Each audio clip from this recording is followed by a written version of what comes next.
Okay, ready? Okay.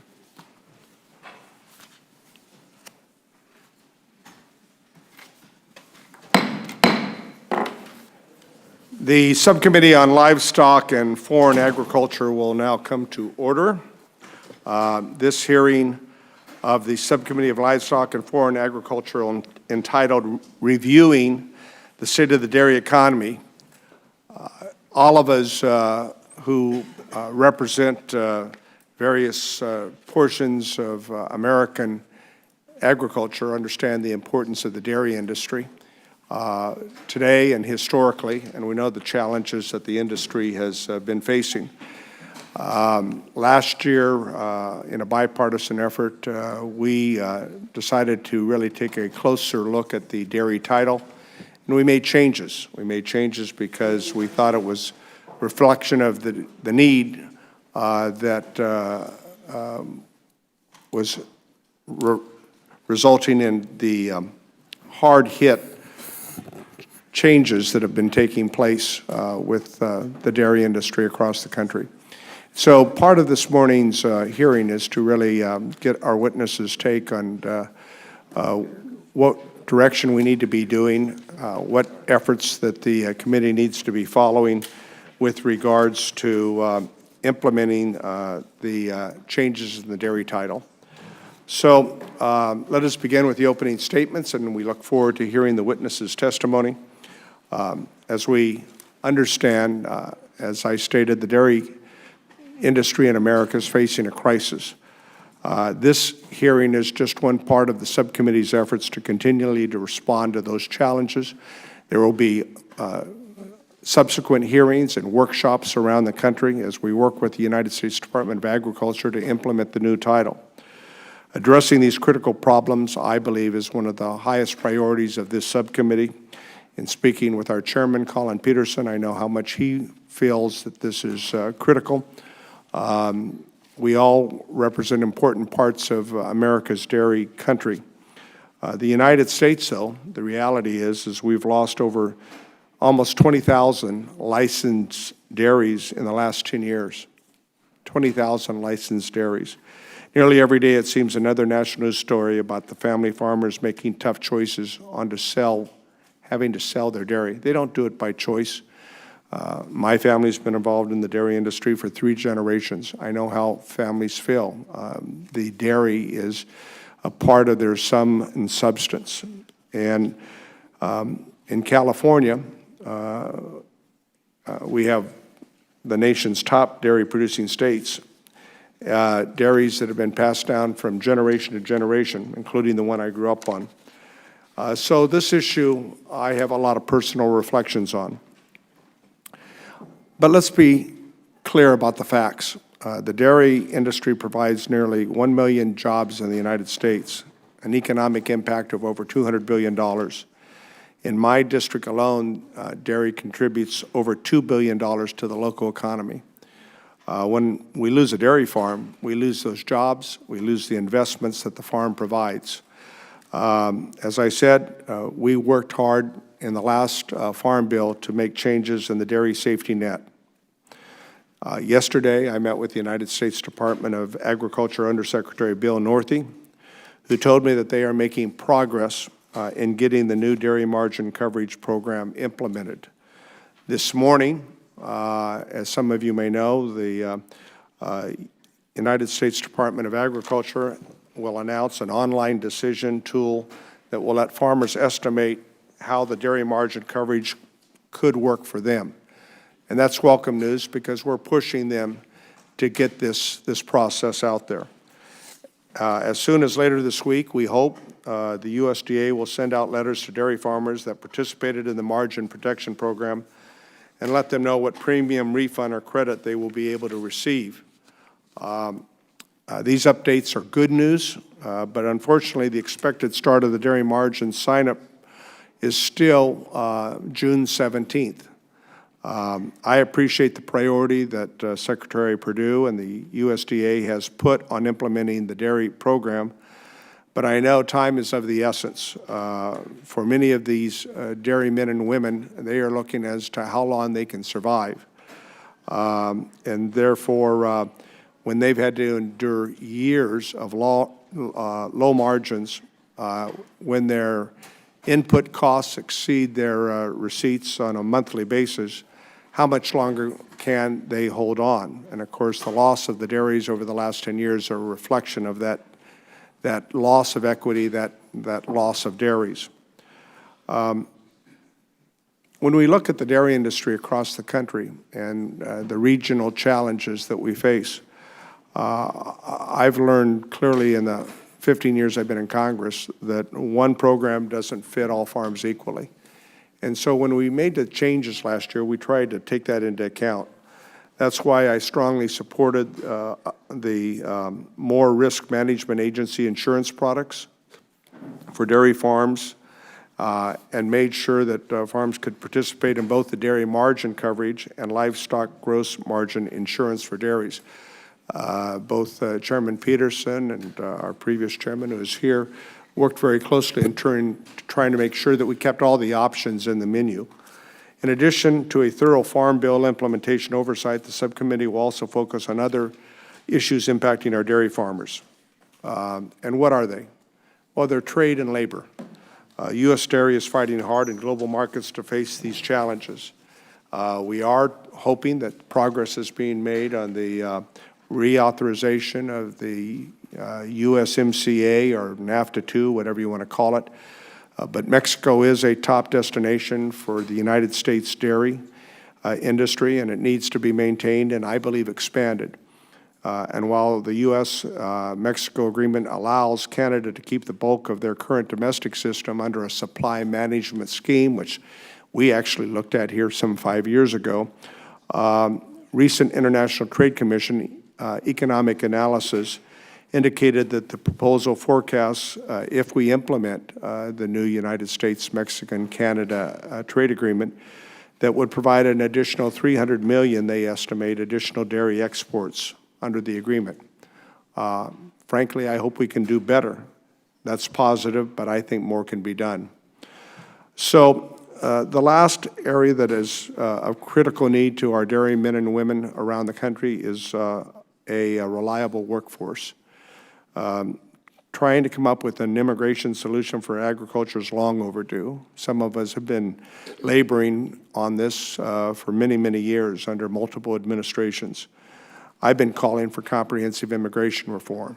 I don't think that's going to happen in this Congress, but maybe we can get something done incrementally to provide a more stable workforce for the dairy men and women and agriculture industry in general. We in Congress need to find ways to address these challenges with both current and future workforce needs, including access to a year-round visa program.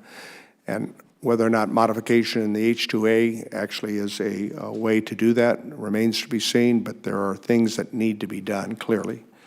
I know from my personal experience in generations in California, working on a dairy was always considered a high-skilled, valuable, good-paying job, considered a blue-collar job, basically, among agricultural workforce because it's year-round, and there are a number of benefits that come to working in a dairy.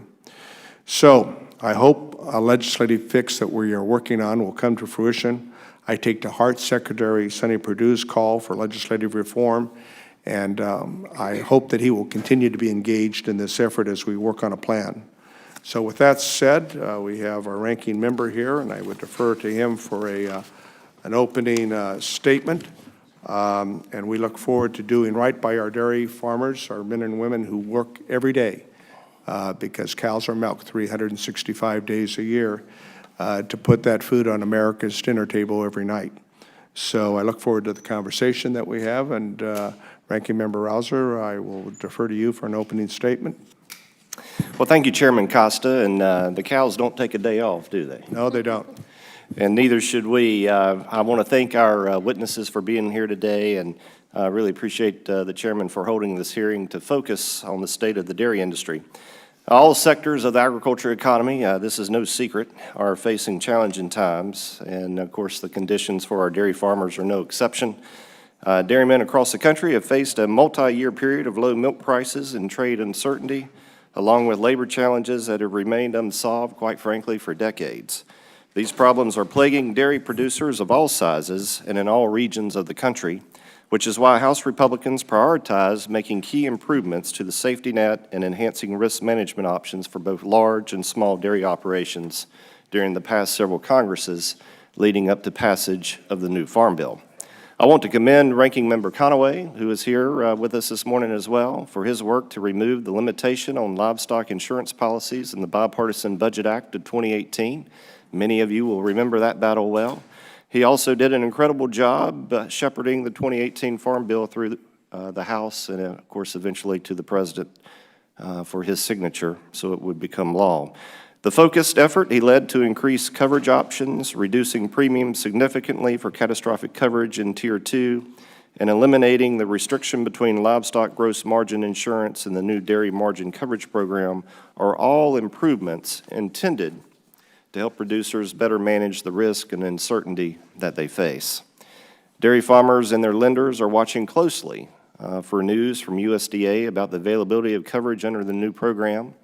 And I want to thank Secretary Perdue and FPAC Undersecretary Northey for making the implementation of DMC a priority.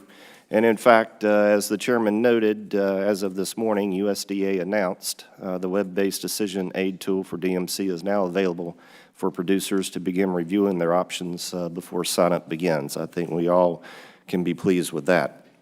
While the improvements to the safety net are critical to helping producers survive the tough economic times, what our farmers really need is improved market conditions.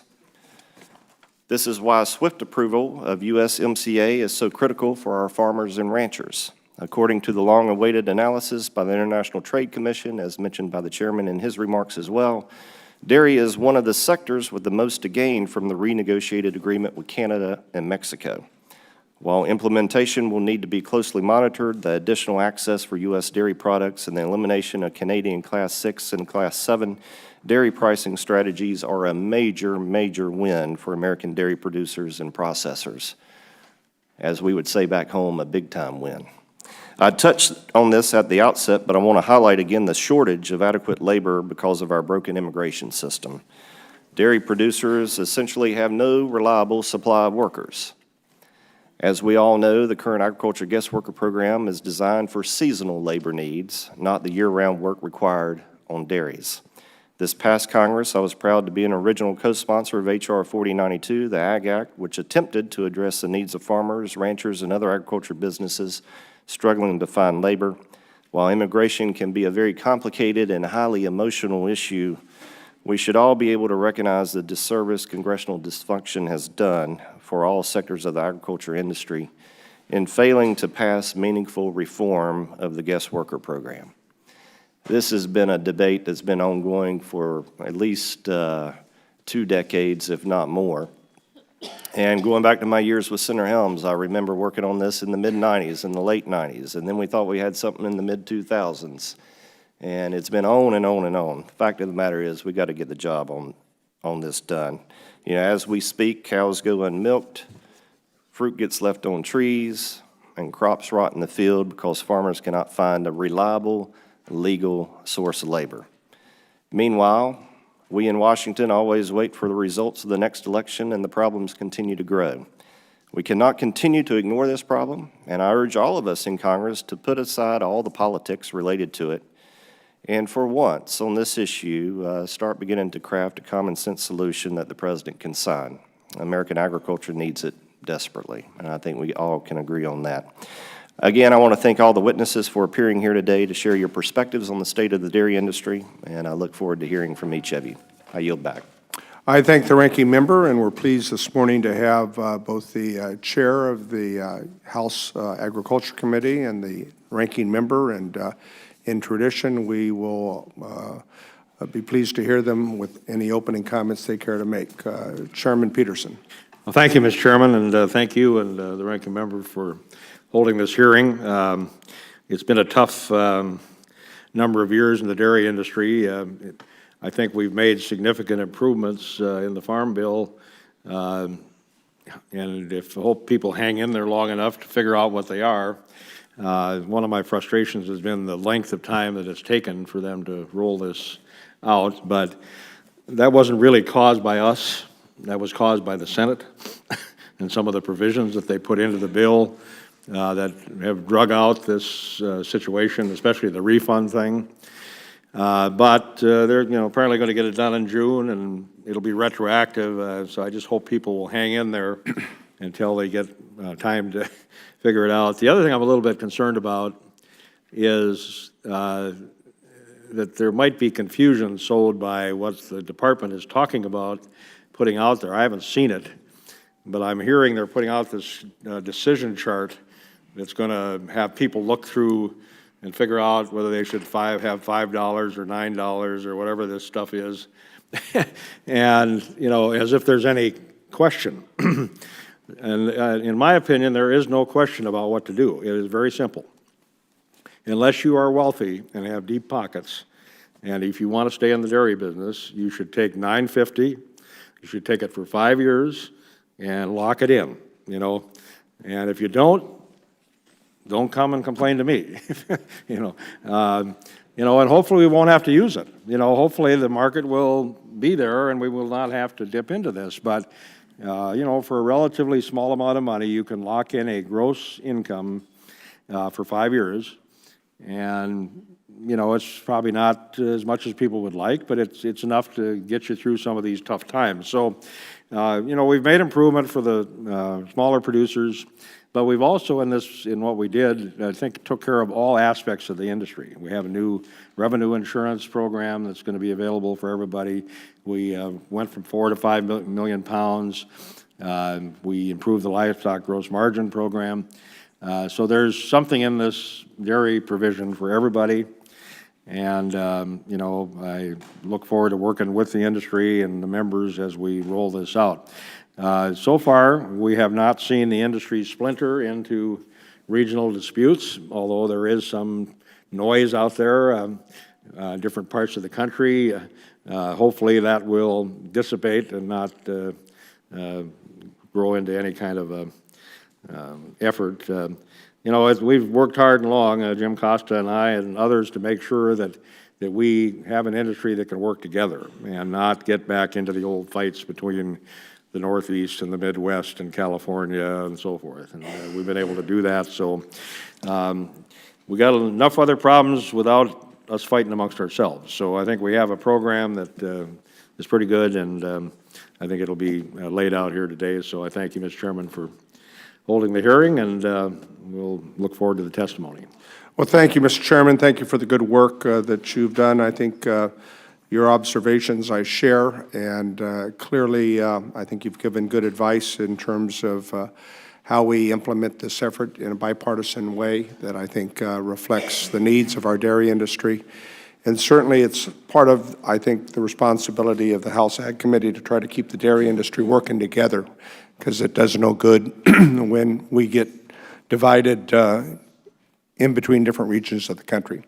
The ranking member, former Chairman Conway, we're pleased that you're here, and we'd love to hear any comments you might have to say. No comments, Mr. Chairman, other than to say that the working subcommittee's in good hands with you as chairman and David Rouser as ranking member.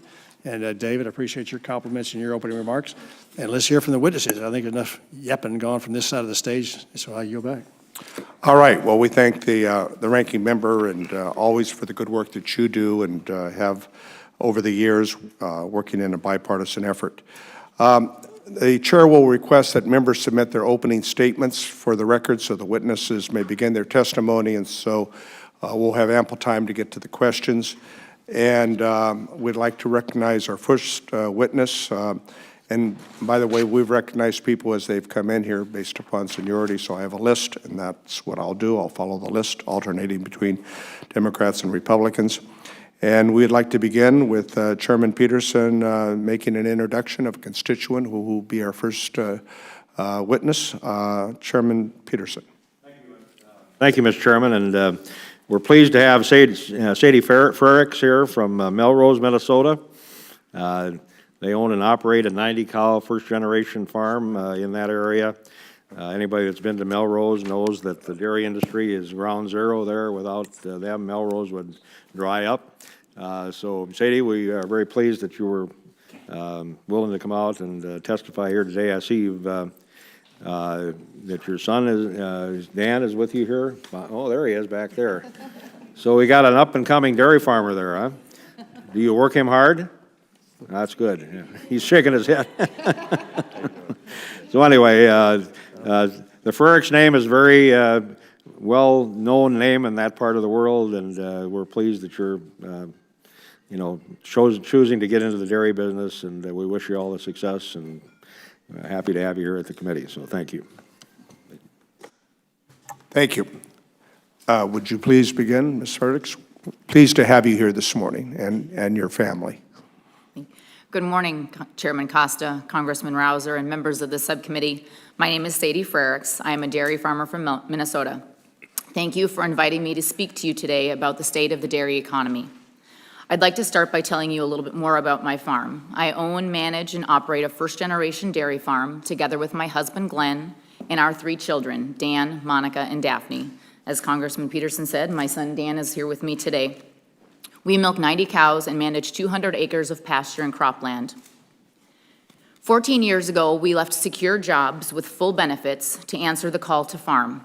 We enjoyed the life we had created in the suburbs, but something was missing in our lives. We spent all of our weekends at either my family's farm or Glenn's family farm. It turns out the cows were calling us back. We started our dairy career on my father's farm, but it quickly became clear that we didn't have a future there. The dairy industry was dying in that part of Minnesota, and as farm numbers dwindled, so too did the businesses that dairy farms rely upon: milk processors, feed mills, equipment sales and repair, etc. So we moved our dairy cows to the part of Minnesota where Glenn grew up, Melrose. We bought 20 acres with a house and a barn. We rented 200 acres of cropland on which we were able to grow the corn silage and hay we needed to feed our cows. A lot has changed since we bought our farm. We've doubled the number of cows we milk. We've more than doubled the size of our family. We discovered that we love more about dairy farming than just the cows. We love spending every day together and raising our kids on a farm. We love doing meaningful work and giving tours of our farm so that others can learn more about dairy farming. We love utilizing our creativity and problem-solving skills to overcome challenges. And believe me, there have been some challenges. First came 2009, and milk prices lower than anyone thought possible. We got through that year with the help of our farm business management instructor and our farm service agency lender. Then we ended up losing most of our cropland when a neighbor offered our landlord a rental rate we couldn't afford. We switched to buying most of our hay and corn silage and relied more on grazing our cows. Now we are facing our biggest challenge yet. We got into dairy farming knowing that prices cycle, both for milk and for feed. Accordingly, we planned for those cycles. We saved money during the good years and spent carefully during the lean years. Unfortunately, prices haven't cycled for the past several years. They're stuck at a level just below our cost of production. Our challenge currently is that all of the money we saved during the good years is gone. For the first time in our farming career, we asked our bank for a line of credit so that we could keep paying our vendors. I cannot fully explain the level of mental and emotional stress that comes along with watching your savings evaporate and your short-term debt accumulate. I can tell you that our farm business would not survive another year like 2018. We talked countless times about how to adjust our business plan so that we could keep doing what we love. Each time, that discussion ended with reducing the size of our herd and one of us getting a job in town. We aren't having those discussions anymore. First, we set a price floor through the new Dairy Revenue Protection Insurance that was approved by USDA last year. Second, by our calculations, the Federal Dairy Margin Coverage Program will help us mitigate risk and secure a profit going forward. We will continue working together with our children to care for our cows and our land. While we'd rather not have to rely on government programs, I hope DMC and other risk management tools will allow other family farms to continue doing what they love as well. Rural America needs successful farms, both for our engagement in our community and for our economic contributions. In a typical year, our farm spends $500,000, most of that locally. Almost every dollar invested in DMC will ultimately be invested in rural America. I'd like to finish by thanking Chairman Peterson for his longstanding support of dairy farmers and all of the committee members for these much-needed improvements to the Farm Bill. Thank you for the opportunity to speak to you today. Sadie, thank you for that heartfelt and well-stated testimony, and you're very correct.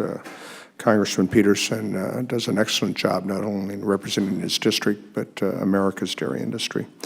I'm going to allow, as we progress with the witnesses here, members an opportunity to introduce some of the witnesses that they've asked to testify here today because, and we're going to maintain the regular order, but as I think many of you know here, we have multiple committee hearings that are taking place on a usual legislative day, and therefore members come and go, and I want to make sure that they get a chance to introduce their witnesses that are here, even though they may have to leave during some of the testimony. So I will come back to you, Andre, in a moment, but I want to ask Mr. Brindisi, one of our new stars from New York, to introduce a witness from his area, and then we'll go through the order. Thank you, Mr. Chair. It's my pleasure to introduce Mike Mcmahan, who owns and operates Easy Acre Farms in Homer, New York, and his wife Edie is joining him as well today. Their operation has set the standard on animal care and environmental stewardship. He has also been a strong advocate for common sense labor solutions so that dairy farmers can continue providing a safe and abundant food supply for our country. Upstate New York dairy farmers like Mike Mcmahan are why I asked to serve on the Agriculture Committee, and I'm happy that he is joining us here today and look forward to his testimony. Thank you, Mike. Thank you, Congressman Brindisi, and we're looking forward to hearing your testimony at the appropriate order. I'd also now like to recognize Congresswoman Hartzler for her good work that she does on this committee, and she has a witness that she would like to introduce. Thank you, Mr. Chairman. I'm very proud to introduce my friend from the University of Missouri in Columbia, Dr. Scott Brown. So glad that he is here again. He has testified many times before Congress and is viewed, I believe, as one of the premier experts in our nation on dairy policy, and so proud of him. He's the Director of Strategic Partnerships at the College of Agriculture and Natural Resources, as well as a professor, and he's received many awards that I could cite, but most importantly, he's helped raise up my two ag staffers that I've had during my time here, including Carly Esser, who's here in the audience today, and I want to thank you for that. You're a wonderful teacher and a wonderful example for them, and certainly a wonderful resource for us here in Congress. So thank you for being here. Thank you, Mr. Chairman. We thank the Congresswoman, and we're looking forward, Dr. Brown, to hearing your testimony at the appropriate time. And our last witness is a person that Congressman Thompson, who I enjoy working with always, would like to introduce from Pennsylvania. Chairman, thank you so much. Really is a privilege and honor to introduce this gentleman, a friend and a leader on dairy in the Keystone State of Pennsylvania. So it's my pleasure to introduce Dave Smith. He's a fourth-generation dairy farmer from Lebanon County, Pennsylvania. He's a graduate of Virginia Tech, where he completed a BS in dairy science. And upon graduation, Dave returned home to the farm and co-manages the family farm with his son, where they also grow crops and raise cows. Dave also served as executive director of the Pennsylvania Dairymen's Association, an organization he's been involved with for more than 20 years. He's also very active with the annual Pennsylvania Farm Show, which actually a number of members in this committee have attended with me the first weekend in January. Mark your calendars. Largest indoor agriculture exposition in the country. Not too far from here either, about 2.5 hours from here. So to Dave and all of our witnesses, thank you for being here today. Thank you, Congressman Thompson, for that kind introduction. I will now introduce our second witness, a friend who I've known for many years, Andrei Mcmahan, who serves as the president and CEO of California Dairies, Inc., which is based in Visalia, California. It is owned by 360-plus dairy men and women who ship their milk to California Dairy, Inc. They sell nearly 7% of the total milk in the United States, second largest co-op. Andre is a seasoned expert in the dairy industry, which is why we've asked him to testify today. He also serves on the Trade Committee Chair for the International Dairy Foods Association and serves on the Dairy Advisory Board for California Department of Food and Agriculture. So, Mr. Mcmahan, we're welcome to have you here, and we'd like you to begin your testimony. Thank you. Good morning, Chairman Costa, Ranking Member Rouser, and distinguished members of the subcommittee. Thank you for the opportunity to provide my perspective on the current state of the U.S. dairy economy with a focus on trade today. My name is Andrei Mcmahan, and I'm President and CEO of California Dairies, Inc., known as CDI. CDI is the largest dairy farmer-owned cooperative in California and the second largest in the United States. The cooperative was formed to sell, market, and add value to our members' milk. Our family-owned dairy farms represent 7% of all the milk produced in the United States. Mr. Chairman, as you have noted and are fully aware, our home state of California remains the leading dairy state, producing 18% of the country's milk. Our cooperative is the largest producer of retail butter in the United States and the largest producer and exporter of milk powder. Today, I'll focus my testimony in 3 areas. First, offer examples of industry current issues. Second, I'll describe our trade views. And finally, I'll outline some suggestions to improve dairy's overall business health. U.S. dairy is a dynamic industry made up of 39,000 dairy farms and slightly more than 1,300 processing plants that, with associated businesses, support 3 million U.S. jobs. 16% of all U.S. milk production is exported. Thousands of jobs are dependent on these U.S. dairy exports. Today's dairy farmers face challenges on multiple fronts, but also great opportunities. The U.S. dairy industry has amazing potential and is ready to meet the growing domestic and international demand for milk. Yet the U.S. dairy industry has been stressed, as noted, for several years due to low margins and low worldwide prices. This has led numerous dairy families to sell their businesses. These on-farm losses, combined with reduced market values for dairy cows, are stressing bank relationships. The end result is that more of our milk is produced by fewer, larger, more productive operations. Another challenge is that every dairy farm in the United States has labor availability issues. An agricultural guest worker program that meets year-round dairy needs for the industry is critical. The U.S. domestic price is highly influenced by global prices and the global supply-demand balance of milk. The U.S. is no longer isolated from world prices. U.S. milk price recovery was halted in 2018 due to EU intervention stocks and the retaliatory tariffs with Mexico and China. Our biggest competitors producing milk and dairy products for the export markets are the European Union and New Zealand. The most valuable export markets for our industry are Mexico, Canada, Japan, China, South America, and Southeast Asia, then followed by the Middle East and Africa. Free trade agreements that open markets and lower trade barriers are crucial to the dairy industry's long-term economic health. The U.S. has not completed and passed a new trade deal in well over a decade. We need more comprehensive free trade agreements. The EU has trade agreements completed or in process with 9 of the top 10 dairy importing countries, while the U.S. simply has 4. Likewise, New Zealand has trade agreements with most Asian countries where demand is growing at a rapid pace. For the dairy industry, any trade agreement must simply meet 2 criteria. First, and most importantly, a fair and level playing field is critical. Second, any trade agreement should include robust access for the whole bucket of milk, all dairy products across the board. Too often, trade agreements isolate dairy market access to a limited subset of dairy products. Now, just a quick comment on current negotiations. Mexico is the top market for all U.S. dairy exports, valued at $1.4 billion in 2018. Canada is second. The USMCA deal, as negotiated, meets the dairy industry's top priorities, and that is why we urge swift congressional approval of this agreement. China has been the 3rd largest exporting customer for the U.S. dairy. Opportunities in China are significant, but the U.S. has not been on a level playing field with our competitors. Due to recently imposed retaliatory tariffs, we're now seeing a precipitous decline in U.S. dairy exports to China. Japan is the 5th largest country for U.S. dairy exports, and currently we face high barriers to trade in Japan. Dairy market access in any trade agreement must match or exceed that achieved under TPP and the new EU-Japan trade agreement. In 2018, the EU exported nearly $1.7 billion in product to the United States, but U.S. companies exported just $145 million back to them.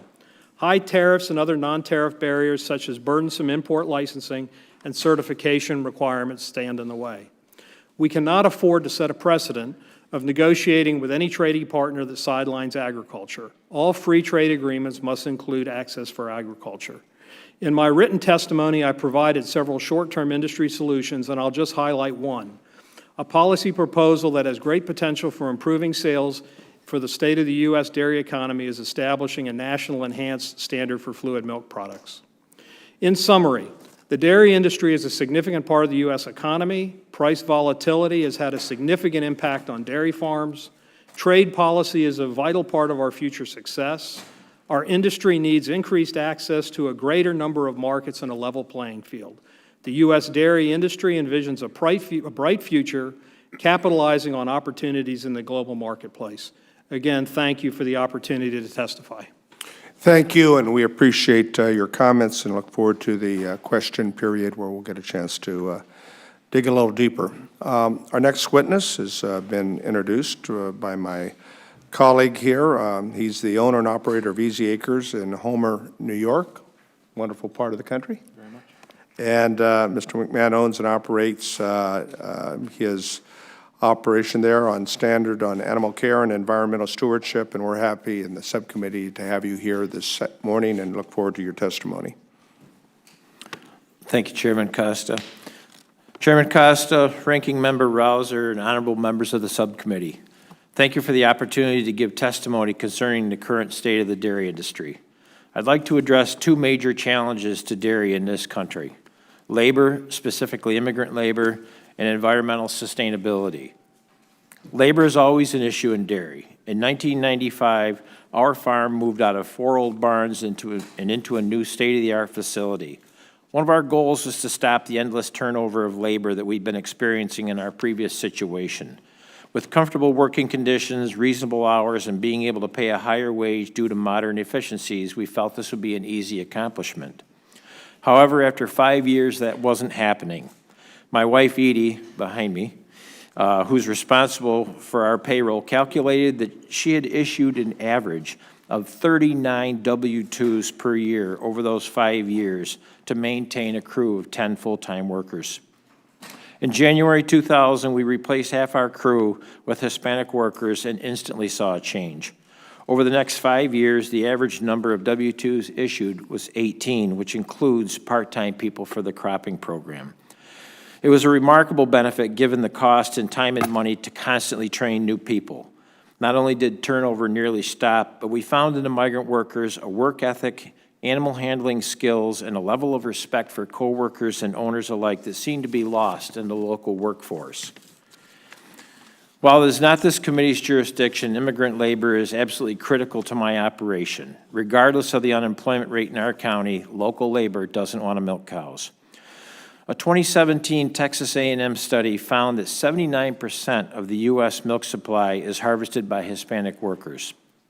Agriculture needs a way to secure an immigrant workforce that is steady, willing, able, and legal. I realize that immigration is a difficult topic, but agriculture's need for immigrant labor is undeniable. America needs a safe, affordable, and abundant food supply produced within its borders. Food security is part of homeland security. I'd also like to touch on environmental sustainability. New York and the Northeast are blessed with luxuriant water. This and a temperate climate make us well-suited as a current and future dairy region. It differentiates us from other milk-producing areas such as the Southwest. This abundant water also presents dairy with challenges. For us, environmental sustainability equates with water quality protection. My farm is situated in an environmentally sensitive area with 70% of my land in the Chesapeake Bay watershed and 30% in the Skaneateles Lake watershed, which provides unfiltered drinking water to 230,000 people in the city of Syracuse. It also lies over a sole source aquifer, which supplies water to 24,000 people in our town. Our opportunities to pollute are many, and we take our responsibility to protect water seriously. Since 1997, we have been a case study farm for Cornell University, pioneering an approach to water protection referred to as nutrient mass balance. In a nutshell, it is a whole farm systems approach to balancing the pounds of nutrients and inputs which are imported onto the farm annually with the nutrients that leave the farm in the form of milk, meat, and manure. Nitrogen and phosphorus are the main nutrients of concern, and we want to prevent excessive accumulations of these nutrients on the farmstead, since they may be lost to the environment and present a risk to surface and groundwater. The goal is to reduce the amount of nutrients brought onto the farm by tailoring feed and fertilizers to meet the exact needs of animals and crops, reuse the nutrients by proper storage of manure and timing of application to growing crops, and recycle them into abundant homegrown forage and grains to feed our cows. Since 2003, we've been able to reduce the amount of excess nitrogen remaining on our farm by 1/3 and phosphorus remaining on our farm by 135%. These are significant reductions. Herd health, milk production have improved, and purchase feed costs have dropped. This approach has enhanced both environmental and economic sustainability. Every farm, regardless of size, can implement some or all of this approach. The data collection required to calculate the balance is not arduous.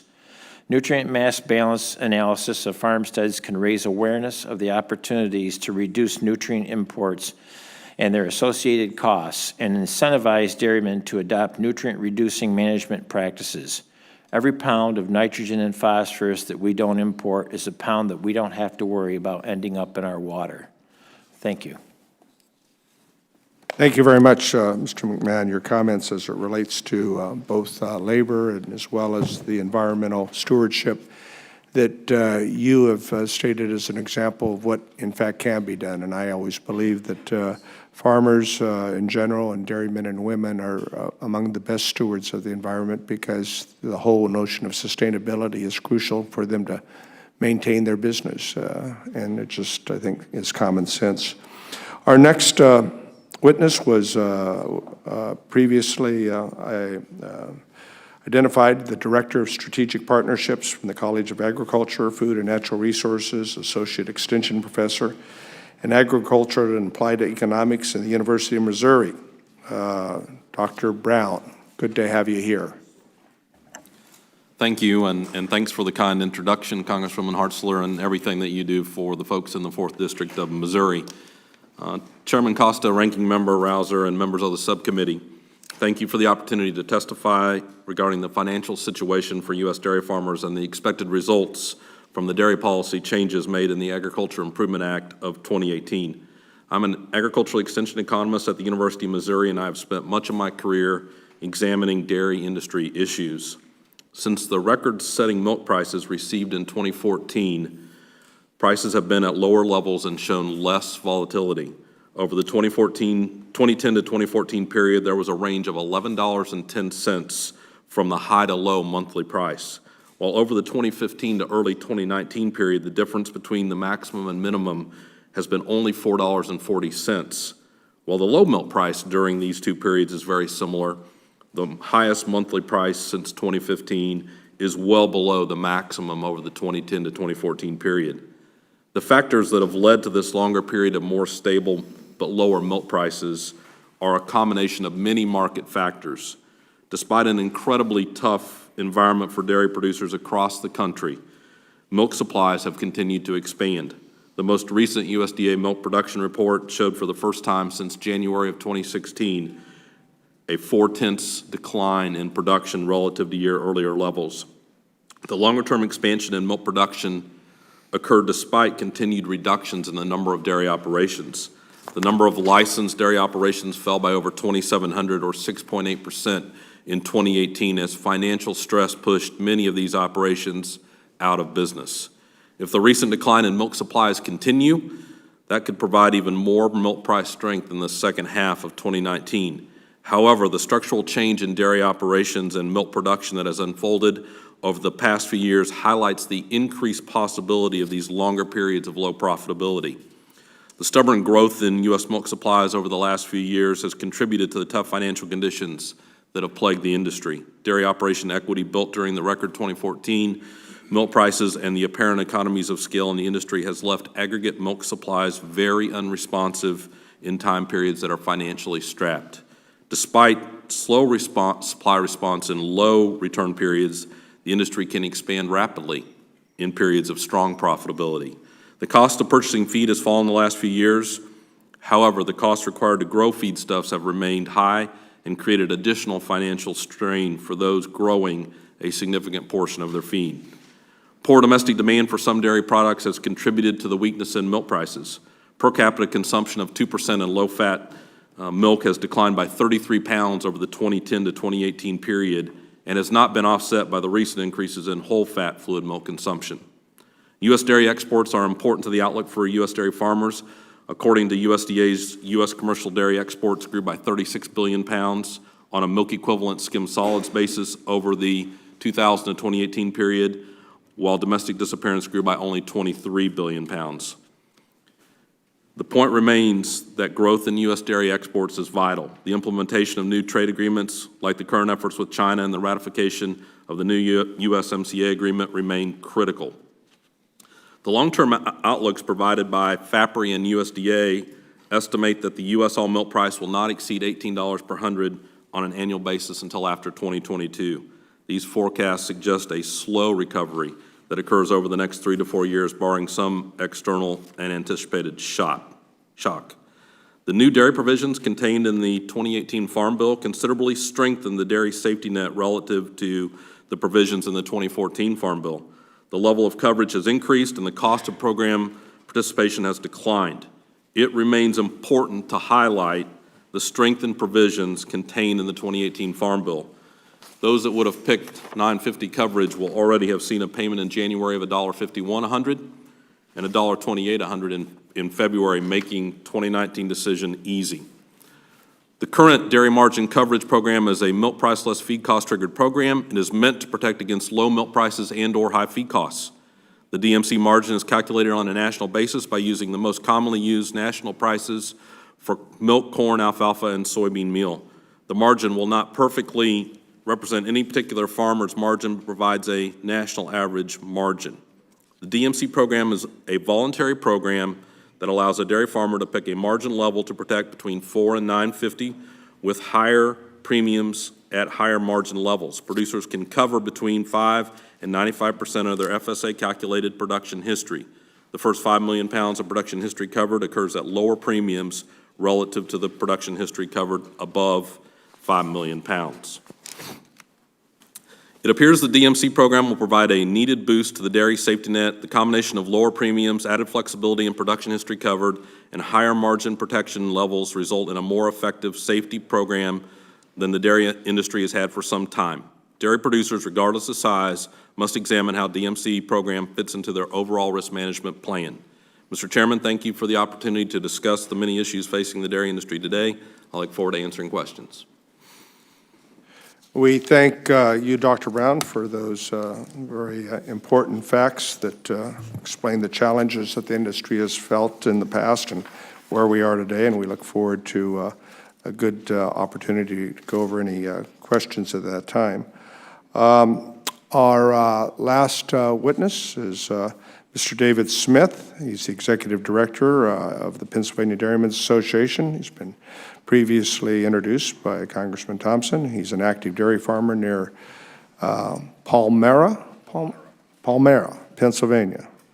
Thank you for joining us, Mr. Smith. Please proceed with your testimony. Thank you. Chairman Costa, Ranking Member Rosier, and members of the House Committee for Agriculture, we want to thank you for this opportunity, this awesome opportunity to provide testimony today and hosting this hearing. Again, as you mentioned, I do have a farm operation, and my son Joel is the 5th generation on that farm operation right now. In addition, I am the Executive Director of the Dairymen's Association, which is a supporting organization of dairy and agricultural programs within Pennsylvania.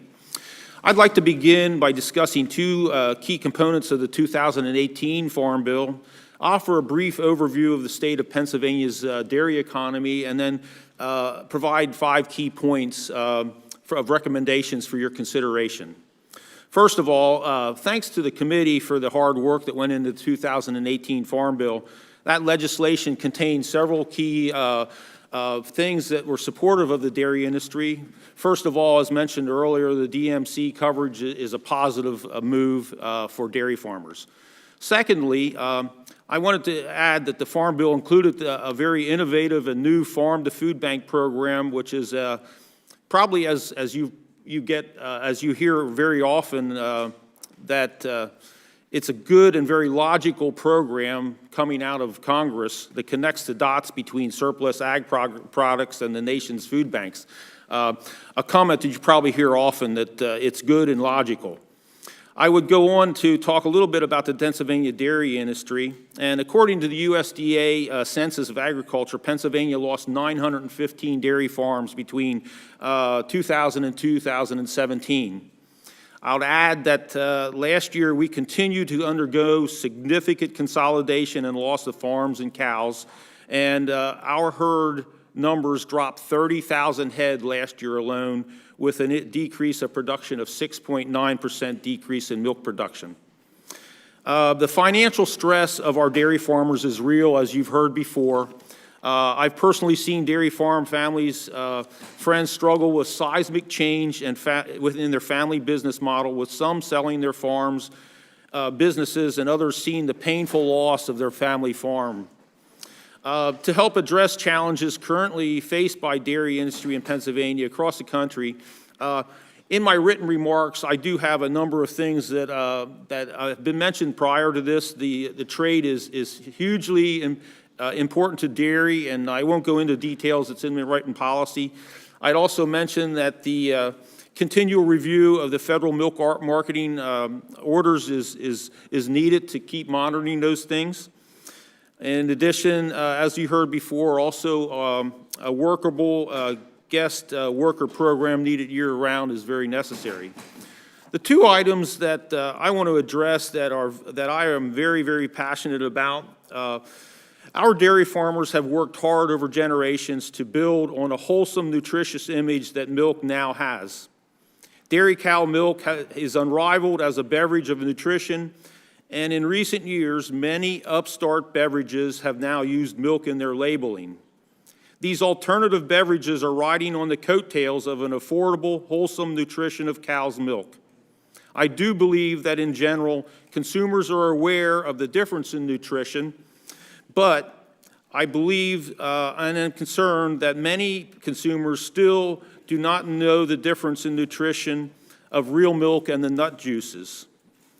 I think they are being misled by the virtue of the name milk in the label, and they are not getting a comparable product to milk. dairy farmers across the country call for the U.S. Food and Drug Administration to vigorously enforce food standards regarding the labeling of dairy products and prohibit the misleading, deceptive labeling of nut and plant-based beverages as real milk. Finally, our dairy farmers have been incredibly discouraged by the lack of choice of whole milk in school lunches. I believe that what started as an attempt to curb childhood obesity has done the opposite. In 2010, Congress passed the Healthy, Hunger-Free Kids Act, which amended nutrition standards in the school lunch program and mandated that flavored milk must be fat-free within the program. I believe that this has led to significant changes in beverage consumption habits of children, and it has resulted in a 9% decline in milk consumption in schools. This 9% decline tells me that an additional 9% of our children in this country are not getting the calcium and the 9 essential vitamins of milk. We've made progress in 2017, allowing the 1% into our schools, but it's now time to draw on recent and new science-based research on dietary fats. Without the option of having a full-bodied beverage to satisfy an appetite, our children are seeking sugar-based drinks. I recently had a conversation with a mother of an elementary-age child. She mentioned her child likes milk at home, but does not like it at school, does not like the taste, and does not drink it there. I believe that we've lost a generation of milk drinkers. I want to thank Congressman Thompson and Peterson on their leadership of House Bill 832, the Whole Milk for Healthy Kids Acts of 2019. In conclusion, my wife Sharon and I became first-time grandparents last year.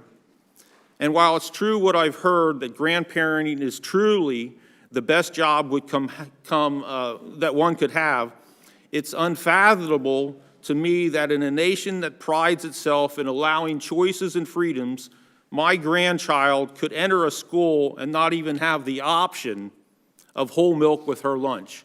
I think that's a good note to end it on. I'm humbled to be here. Thank you. We thank you. I did not mention to exceed the 5-minute rule, and the reason that we have the lights that are before you there, and the chair's in a good mood this morning and gave you the benefit of the doubt of exceeding more than a minute of your 5 minutes. So we appreciate that, Mr. Thompson. You owe me one. We are going to defer to our chair, Mr. Peterson, who's being called for another meeting, for an opportunity to ask a question that he wants to pursue before the committee hearing ends. So, Chairman Peterson. Thank you, Mr. Chairman. Just one question for Sadie.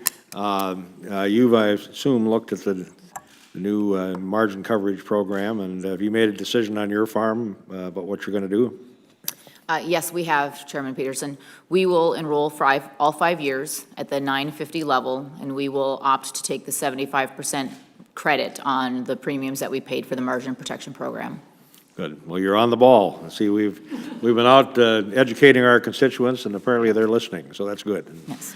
And Sadie and her family do a wonderful job representing their area, as you can see. So thanks for being here today, and that's it. I'll give it back to you, Mr. Chairman.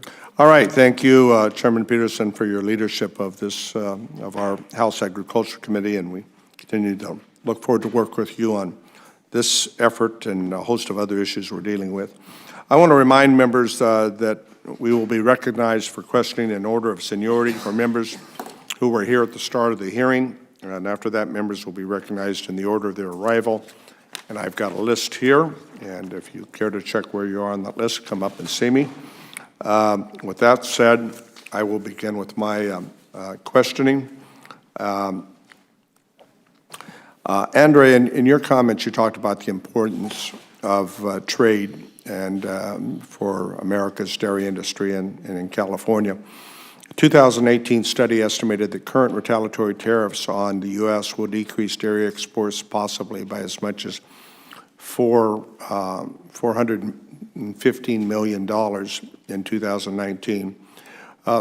What would your view as a successful resolution currently to the ongoing dispute with China? Sure, thank you for the question. The Chinese market's an interesting market for us because prior to any of the current discussions around China and the activity that we've had that began in 2018, the United States was not on a level playing field with our primary competitors in New Zealand and Australia. They had the ability to send product in at reduced tariffs for a significant amount of product in the beginning of each year. That's put us at a competitive disadvantage. As time went on and the retaliatory tariffs came in place, 25% tariff came on most dairy products and 10% on infant formula over and above the current tariffs, which put us way out of line.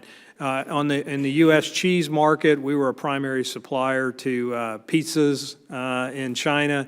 That business has virtually gone away. For California dairies, we ship just under $100 million. Who's taken that business? The business primarily will be taken by New Zealand, Australia, the EU. That's part of a problem with, I think, and I regret that we pulled out of the TPP. I've asked Secretary Perdue whether or not he thinks at some point, and Ambassador Lighthizer, there may be a reconsideration of becoming a part of that effort. Do you think that would make a difference? Yes. To answer your initial question, what would be a successful outcome? It's not to go back where we were a year ago. It's getting a level playing field against all of our competitors in China, so a more robust agreement. But TPP, the Pacific Rim, is the most valuable part to the U.S. dairy industry. It has the ability to lift prices in the United States. TPP agreements, including countries like Japan, are critically important to us. Thank you. Dr. Brown, you recently released a report that shows that implementing the higher standards of non-fat solids across the country can increase milk prices and offset some of the losses that the dairy industry has experienced. We've had these standards in place in California for many years. What are some of the other impacts, do you think, that adopting these standards might have for the broader U.S. dairy industry? I think when you look at powder prices as a result of adopting those higher fortification standards across the country, we certainly will talk about higher non-fat dry prices. Part of the longer-term results of that is maybe some additional milk supplies occurring in the country as we get higher all milk prices.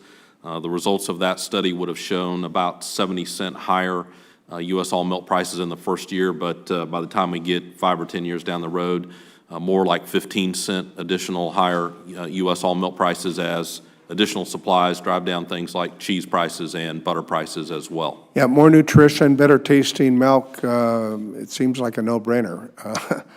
You certainly can talk about the demand effects of that. I've looked for a lot of studies that said higher solids milk creates new consumer demand, which is ultimately the win here if we can find these products that create new demand. Seems to me like we in this subcommittee ought to be looking to figure out ways in which we can move that forward. For all the witnesses that are here, those that have not commented, if you care to, we all know about the crisis that the industry has felt over the last 10 years, the loss of dairies and why we're where we are today. Would any of you care to opine in terms of what you'd like to see the United States Department of Agriculture focus on implementing these dairy provisions that we worked so hard on last year? Sadie? Thank you, Chairman Costa. I would just urge the USDA to move forward with the implementation as quickly as possible. I know that there's, talked about a June 17th rollout with possible payments in July, but there are farmers for No, we need it now. We're trying to push them. right for whom those 3 months will be a stretch. No, and it's hard to convince your bank that relief is coming. Mr. McMahon? I completely agree with what Sadie said, that we really need to push this through, probably more for the sake of the medium and smaller size farms. I think, personally, I think our industry can be impacted more by the trade things that Andre was talking about. I think the trade's very important, and I think there's a bipartisan concurrence here. Mr. Smith, you wish to add anything? No, I just concur with what they're saying about trade. It's huge significance to dairy. Thank you. I will defer at this point to the ranking member, Mr. Rouser, for his 5 minutes of questioning. Thank you, Chairman Costa. I want to focus in on the trade aspect here real quick, particularly USMCA. And in my simple mind, the way I do an analysis of things is I take all the various moving parts and I set aside everything and just make it static and focus on, one particular item to try to determine, the true impact. Obviously, there are a lot of factors that drive price, a ton of different factors that drive price. But if you took everything today and you made it static and you just focused on USMCA, the impact of USMCA on price, any one of you have any real sense of the impact of that? Or conversely, let's say that nothing happens, the price impact, of that scenario, assuming that you keep all other variables constant at the moment, if you follow me. Anybody? Andre? Maybe I'll take a stab at it. If we don't have a USMCA and we lose the Mexican business, I believe the U.S. domestic price will drop substantially, as much as 5 to 10%. Why is that? Mexico takes up about 25% of the total exported product. Right now, there's a 25% tariff, retaliatory tariff on cheese. It slowed the cheese business down. If this is signed and the retaliatory tariffs are lifted, I believe it could give as much as a 3 or 5% increase in milk prices. The reason USMCA is important for another reason is because of the Canadian equation. We would have liked to have had more access, but there's been predatory pricing with their Class 7 arrangement, where they've gone in the world market and undercut prices on skim milk powder, which does have an effect on the U.S. So putting some controls around the Class 7 pricing should also give a lift to our prices. So I believe a signing of that is good for the industry. Not having it will be very bad for the industry. Yeah. Of course, and there are a number of us that pushed very, very hard, myself included, and pushed the administration to really focus in on getting rid of the Class 6 and Class 7, very manipulative. Just how manipulative are those two programs the Canadians have? Want me to take a stab at your asking kind of a follow-up, how manipulative? What happens is they had a shortage of milk fat in Canada. They found a way to expand the milk fat, but milk can be divided into pieces. And when you take the milk and the cream off, you've got non-fat dry milk left. In the United States, we call it non-fat dry milk. In the world market, you standardize it to Codex standards, standardized protein levels and that, and you call it skim milk powder. So they've taken skim milk powder, and here they have one of the highest prices in the world on milk, and they're selling their skim milk powder at one of the lowest prices in the world, which doesn't make any sense at all. They're finding a way basically to dump the unneeded parts of the product up in Canada, which has disrupted the world marketplace. Now, albeit it's small, so I'd call it more of an irritant than a crisis, but it's a problem that needs to be addressed. I want to move on to the immigration issue real quick, since there's a minute, 40 seconds left. A number of you, I think every single one of you, mentioned access to labor as being a critical issue for you. If you can talk about that and elaborate on that, particularly specific examples, just how hard is it to find a legal, reliable labor source? Well, I think, Ranking Member, that, my opening statement about the W-2s that my wife was putting out there, averaging $39 a year for 10 full-time positions, it is that difficult. My average worker on my farm is making $39,000 a year plus a 3-bedroom house plus all utilities, and if they're a migrant worker, they get free transportation to wherever they need to go as well. So it's not a matter of how much we're paying. It's just, part of it is demographics. I'm one of 10 children, Irish Catholic birth control. And I personally have 3 children, and my brother and partner has 2. So, demographically, we don't have these big farm families anymore. And subsequently, as we move further and further away from production agriculture, which really only about 1% of the population is in that now, you don't have those families and those, cousins and like that can come and work on the farm. So it's lost to them, so. Mr. Chairman, I yield. Thank you very much. Time's expired. Your time is expired, but we thank you. Actually, you gave us a little time. Good for you. Good for us. Our next member is the gentleman from New York, Congressman Brindisi. Thank you, Chair. Mr. McMahon, I do want to pick up a little bit on that topic we were just discussing, because although immigration isn't the jurisdiction of this committee, we here on the Agriculture Committee are talking to farmers on a daily basis and hearing about their workforce needs all the time. So I guess what would an ideal guest worker program look like? I know talking to other farmers, the H-2A program is pretty cumbersome. It doesn't work for dairy because it's not year-round. What would an ideal program look like for dairy workers, dairy farmers? Well, quickly, Mr. Brindisi, I would start by allowing both producers and workers to come forward without fear of punishment. I think at that point, workers that are here already should be vetted, and anybody who doesn't make the grade or has a felony or whatever in their background shouldn't be here.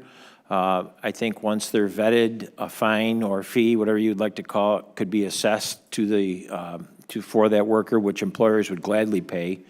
And then beyond that, I think it needs to be set up so that agriculture could be the only industry that could request new workers to come in. I think at that point, if they're vetted by the consulate in their country of origin, they should be issued a card of some kind. I know it's been called the blue card, whatever. And then that would allow them legal work in this country for, say, 3 years and then automatically roll over for 3 more.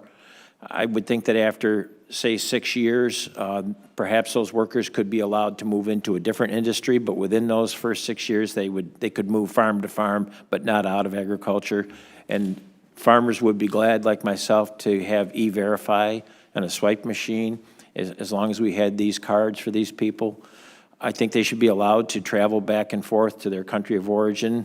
One of our workers' father died in February, and there wasn't a thing he could do about it. He couldn't go home and bury his dad. That's sad.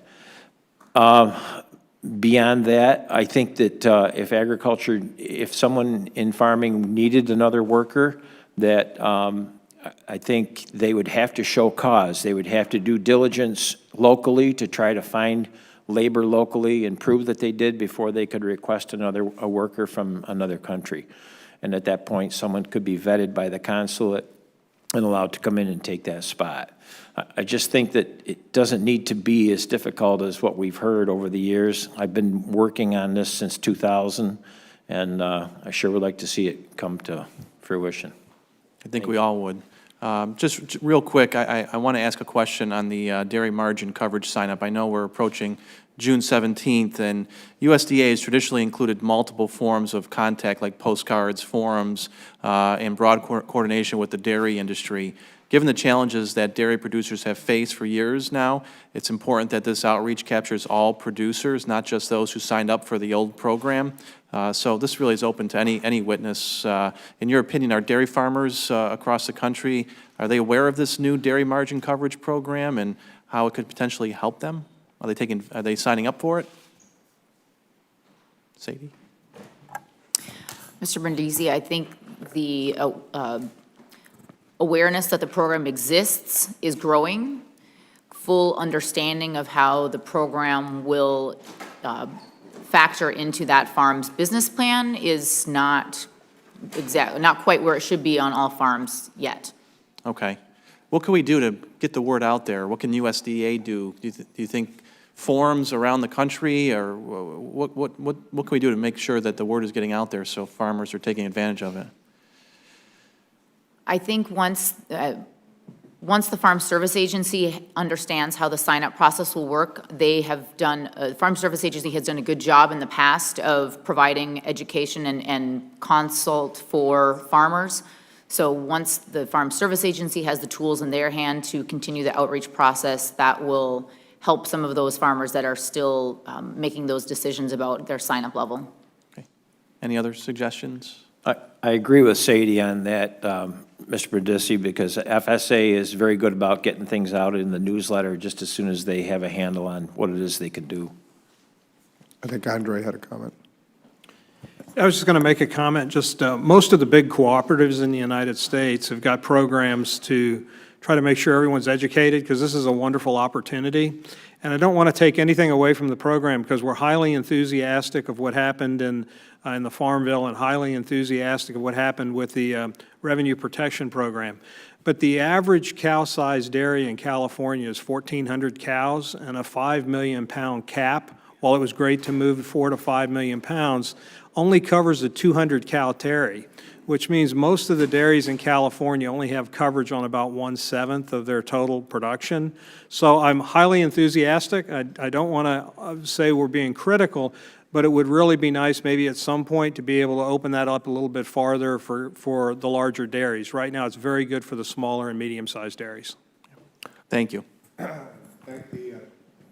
Thank the gentleman from New York, and I think one of the areas that the subcommittee is going to work on, I hope aggressively with the Department of Agriculture, is to make sure that dairymen and women across the country get all the options that are available under the new Farm Bill, and so that they are well informed. We talked about with the Farm Services Agency, the FSA offices around the country, that they make sure that they have all the information at hand available to brief the dairymen in their area. And I would suggest to members, one of the things that I'm doing is holding a workshop here in the next 6 weeks, inviting all the dairies in my area to come and meet with the FSA and make sure that they understand what all their options are, not only with the 5 million pound cap, but the insurance program beyond, and how that might help the larger dairies as well.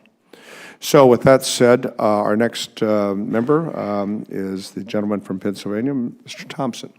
Chairman, thank you. Thank you to you and Ranking Member for hosting this. We know that as we worked on the last Farm Bill and we looked at the state of the national economy, specifically in rural America, farm income decline was significant over the past 6 years. And a lot of that was due to two commodities. One we're not talking about today, it's cotton, but the other one we are talking about today, and I'm very appreciative of that, is dairy. And I do think in the 2014 Farm Bill, we had a safety net program when it came out of the committee, was pretty good, would have done the job. And unfortunately, it got meddled with by other parts of this body outside the Agriculture Committee.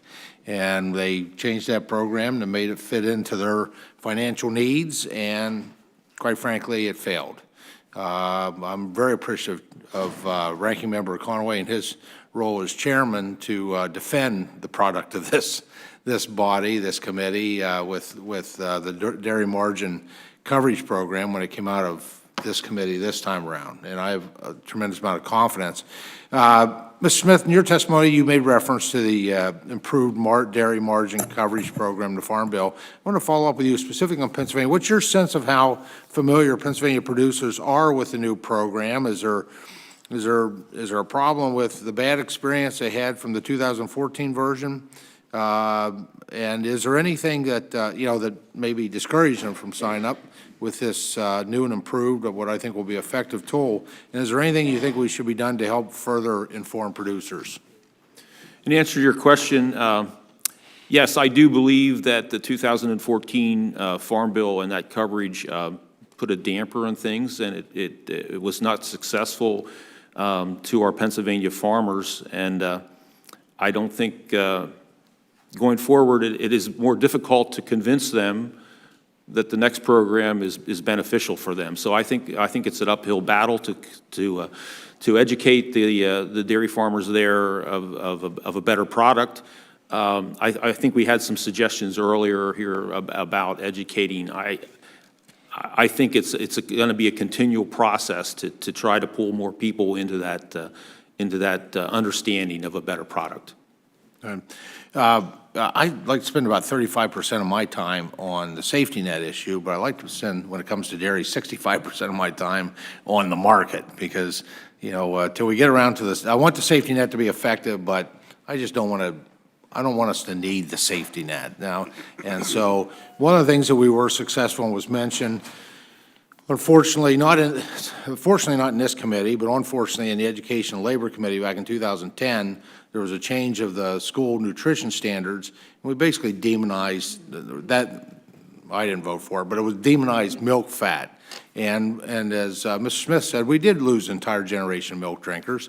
Some of them are parents today. They didn't have a great milk experience then, and I'm very appreciative that Secretary Perdue has granted waivers for schools to offer 1% flavored varieties. I was at an incredible vocational agriculture career day in one of my schools. They actually had 9 other schools come in. It was pretty cool, actually, to see these kids learn about opportunities in agriculture.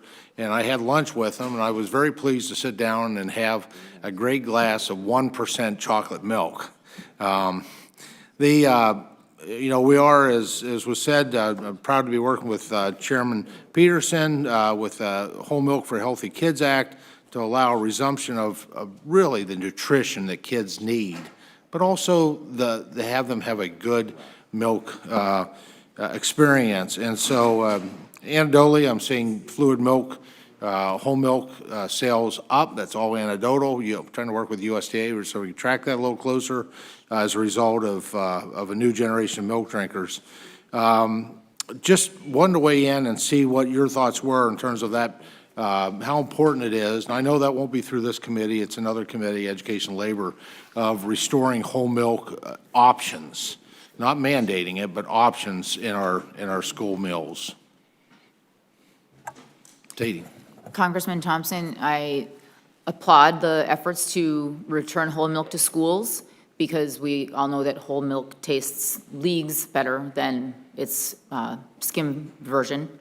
However, to return whole milk to schools, we will also need to increase calorie limits in the school lunch so that school lunch program coordinators can include that option for students without being penalized in their calorie counts. Right. Restore it or exempt.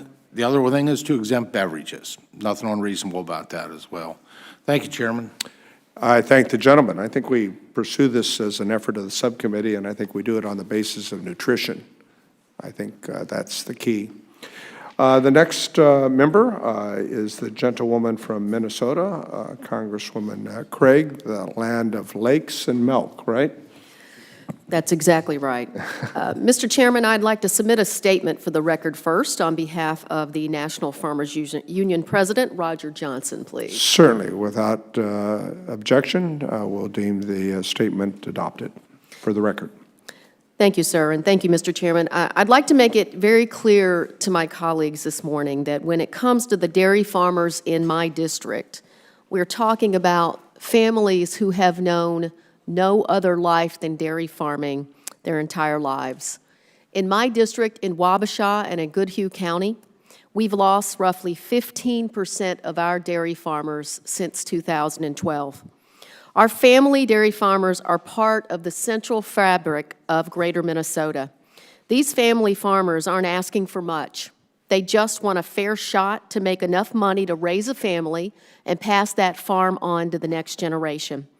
They are resilient and hardworking people, but the last year has become too much for many of these families.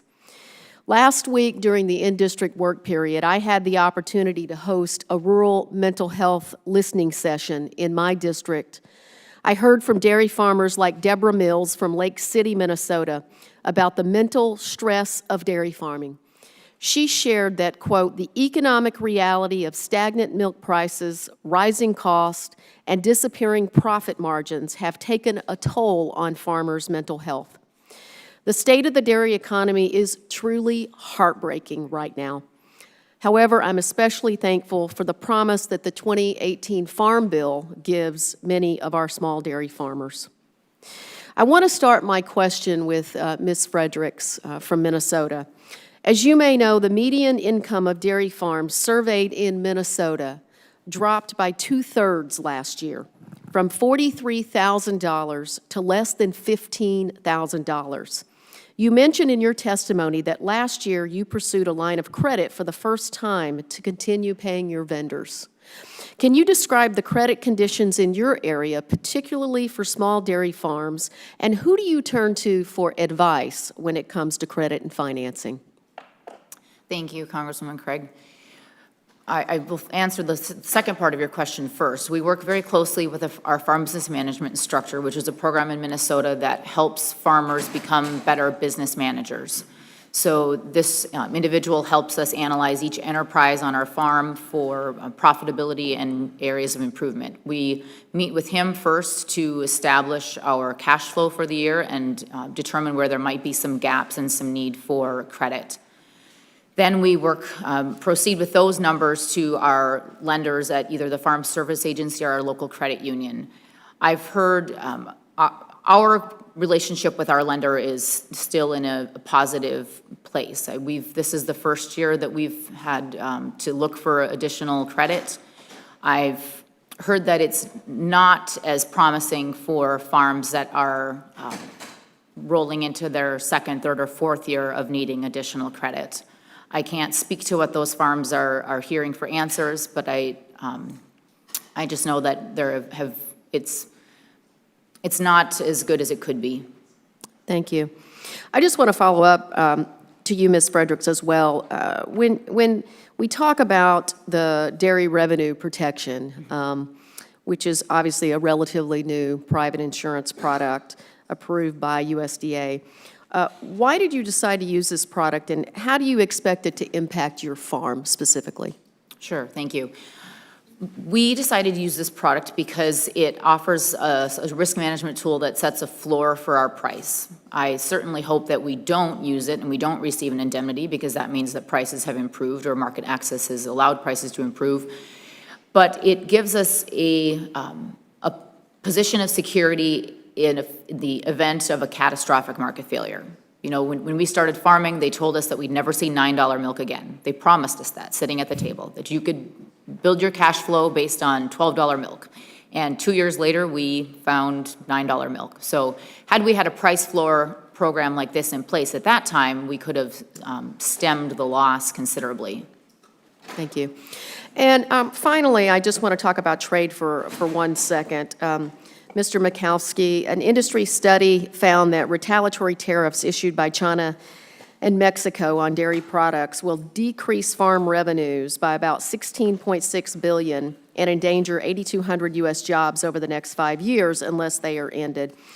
What are the long-term impacts if these retaliatory tariffs don't end to our farmers? I think the first is we'll see a drop in milk prices. And if you see a drop in milk prices, it just exacerbates the issue that we have on farm.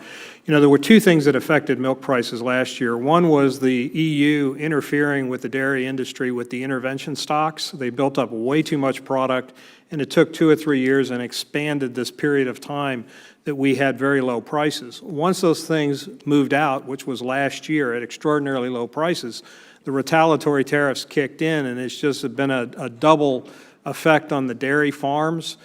We absolutely, because of where we are today, well, if you think about it, if we didn't have the exports, 15% of the milk would come back into the United States, and it'd be devastating to our industry. We'd lose a significant number of smaller farms, maybe not necessarily the larger ones. It would be disastrous. Trade is critically important. It's the single biggest issue right now, I think, for the dairy industry and dairy pricing. Thank you. Now yield back, Mr. We thank the gentlewoman, and we thank Andre for your response. Our next member is Congresswoman Hartzler from the great state of Missouri. Yeah. The show-me state, right? That's right. That's right. Thank you very much, Mr. Chairman, and I think our committee is fortunate to have somebody who has a family history in the dairy industry helping to lead this charge. And thank all the witnesses here today, and I want to start out and dovetail onto what my colleague just shared about the heartache of so many dairy farmers having to sell out. Even last year, our close family friend who had grown up with, you know, they had a 3-generation dairy farm there in Cass County, and they sold out. And hopefully with the passage of the Farm Bill and the new program that we put in place, that won't happen, and we can reverse that trend and the farmers can get help. So I wanted to start with Dr. Brown. Thank you again for being here. Thanks for your expertise. Could you just say, what do you believe is the most important message to get out to dairy farmers about the changes in the dairy title in the 2018 Farm Bill? I think the most important thing is to remind them it's not the 2014 Farm Bill. It's not the Margin Protection Program, that this is a new program. The fact that we're going to talk about the ability to now sign up for $9.50, where under the 14 Farm Bill we were capped at $8, that $1.50 over the last 18 years increases the probability of a payment by about 30%. So about 40% of the time, if you would have taken $8 MPP coverage, you would have gotten a payment. If you take $9.50 now over that same period, you would have gotten a payment about 70% of the time. We have to really make sure we send home the message, this program is different than MPP. And by the way, it's less expensive for you as well. Premium costs are much lower. What is the University of Missouri Extension doing to help get the word out about this? We've talked about the important role of the FSA. So just kind of wondered there at the university as well as across the country, what are all you doing to try to help get the word out?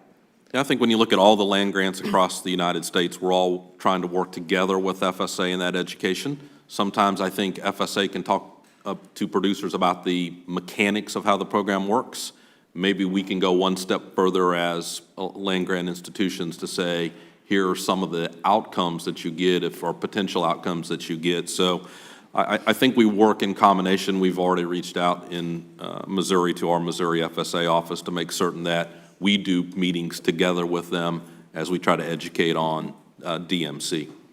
Sure, and I really related to what you were sharing, Mr. Smith, about the school lunches and thing. I'm a former home economics teacher myself, very involved in encouraging the new dietary guidelines that are being made at the USDA, that they do it based on science, based on fact, and I'm hopeful that under the new process, we're going to have some guidelines that'll be very helpful to us. I was wondering what your industry is doing in this process. Are you weighing in with the USDA and keeping a close eye on the dietary guidelines as they are being developed? I think the opportunity for input to USDA on those dietary guidelines is there.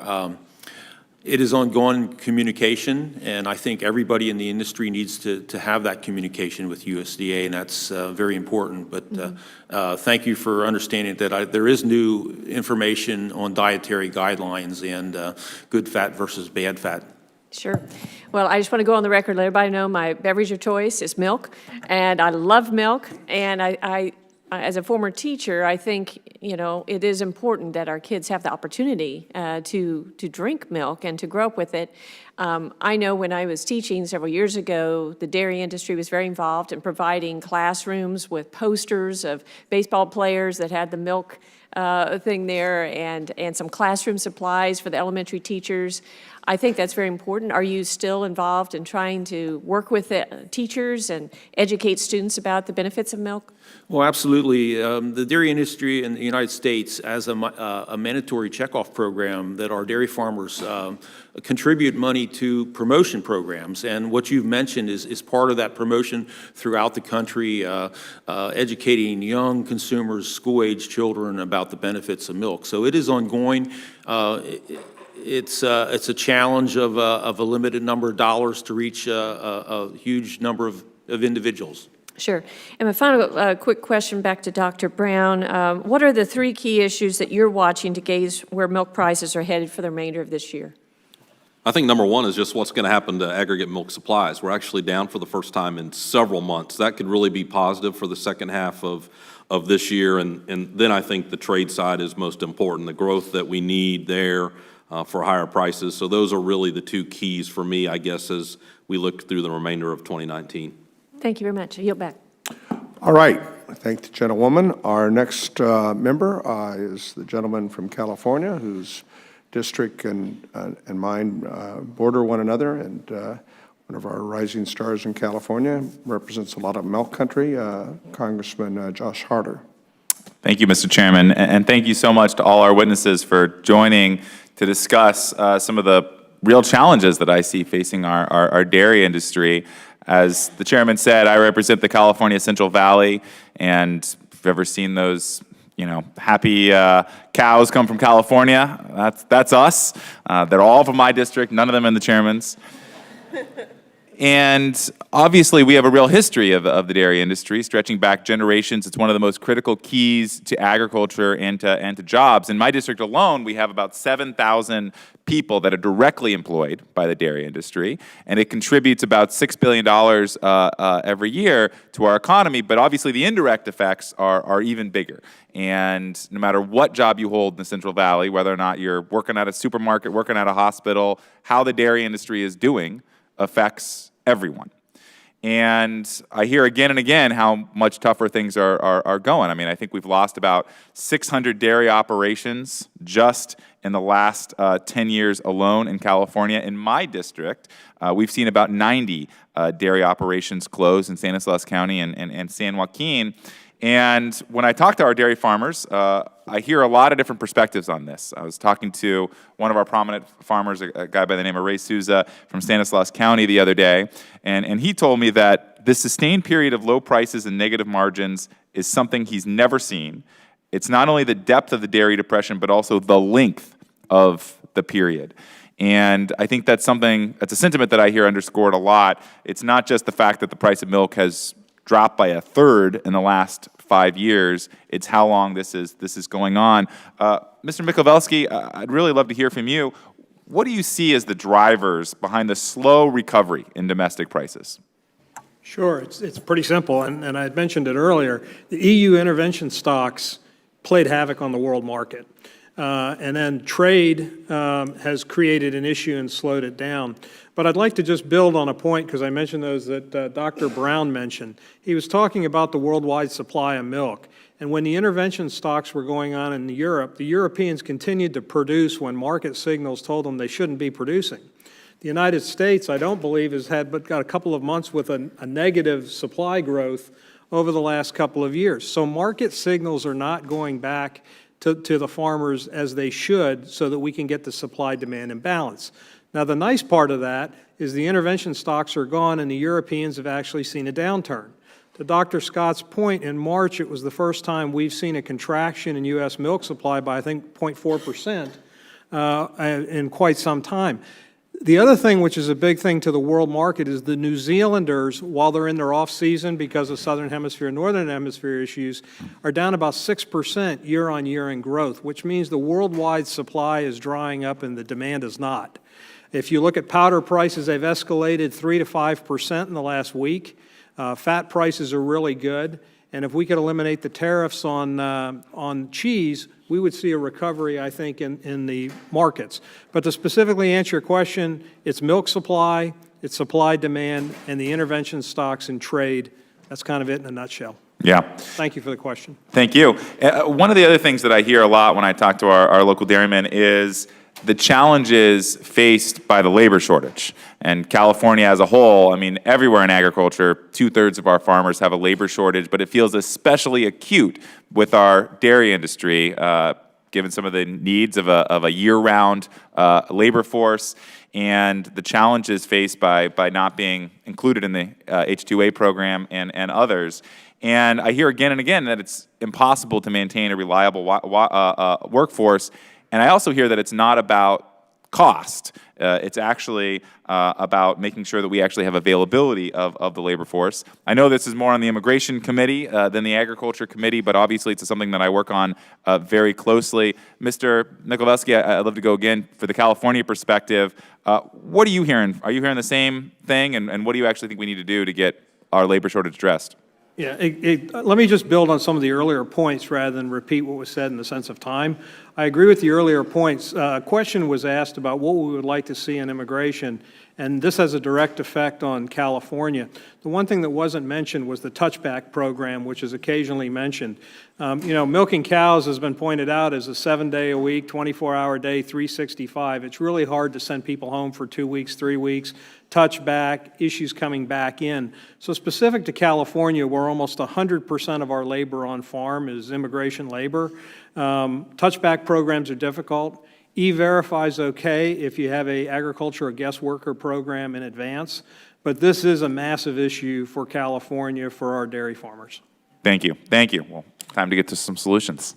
Okay, we thank the gentleman, and the next member is Congressmember Hagedorn, again, from the land of lakes and milk. Mr. Hagedorn. Don't forget hogs. We've got a lot of hogs in our district, too. It's nice to be here, Mr. Chairman. Thank you, Ranking Member Rouser. Thank you. Witnesses, thanks very much, and a special thanks to Ms. Ferricks for being here from Minnesota and doing what you can for generational farming. And I want to associate myself with Chairman Peterson's remarks at the beginning, how important it is to keep our generational farmers in business when times are tough. Just last week, I was at a Farmers for Free Trade get-together just south of New Ulm, Minnesota, a smaller dairy farm run by the Hoffmans. And Mr. Hoffman, Steve, he in very emotional terms discussed how he and his son and his wife had to consider maybe leaving the business rather than expanding it. And it's, it's tough times, and we get it. And it's been 5 or 6 tough years, especially for dairy farmers. Times when the milk prices were low and somehow production went up, and it didn't seem to make sense. But I know the work of the committee and others to try to write that program and to make things better moving forward is very important. I think there are a number of ways that we in bipartisan fashion can work together in order to help all of our farmers. And one of those would be to get together. I think this committee, especially the way it works in bipartisan ways, should take the lead in this Congress to make sure that everyone knows that we support the new agreement with Mexico and Canada. Bringing certainty to the marketplace and expanding opportunities for our farmers would be very, very critical. And I think as a committee, if we can get together and demonstrate that type of bipartisanship, that would go a long ways in making sure that when the President submits that agreement to Congress, that it gets a fair vote within 90 days. We need that. I also think that there are ways that we can look at good government. You know, they always say we don't want farmers going out of business for any reason other than it's just, it's what they want to do. We don't want it because of bad government. Because when especially our generational farmers, when they sell out to bigger operators. Bigger operators are not bad folks, but it means fewer people working and living in our land, fewer people living in our rural communities, purchasing things on Main Street, going to our schools. It puts enormous pressure on rural America. And I think today, we should be honest. One of the reasons that things are going as well as they are, and I know times are tough, is because some of those burdensome regulations like Waters of the United States has been sidestepped to this point.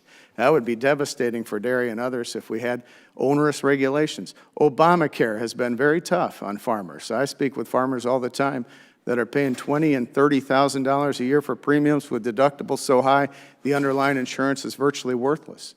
And you talk about maybe leaving the farm, having somebody go into town for a job, almost 99% of the time it's because of health insurance that they're going to do that because of those burdensome costs. I agree with the chairman, the ranking member, and others who said that we need a work program all year round for dairy. They haven't had the same deal as other parts of agriculture, but I think we need to be honest about it, that if we in bipartisan fashion don't support secure borders, what are the chances that we're going to get that through? And on top of that, any work program that we had will be circumvented. It will be undermined. So I think we have to get together in a number of ways in order to make sure that we stand firm for these common sense proposals, and we do it as Republicans and Democrats. I just like to say, thank you for what you do. It's hard work. I grew up on a farm near Truman, Minnesota. My dad was a grain and livestock farmer. We had hogs.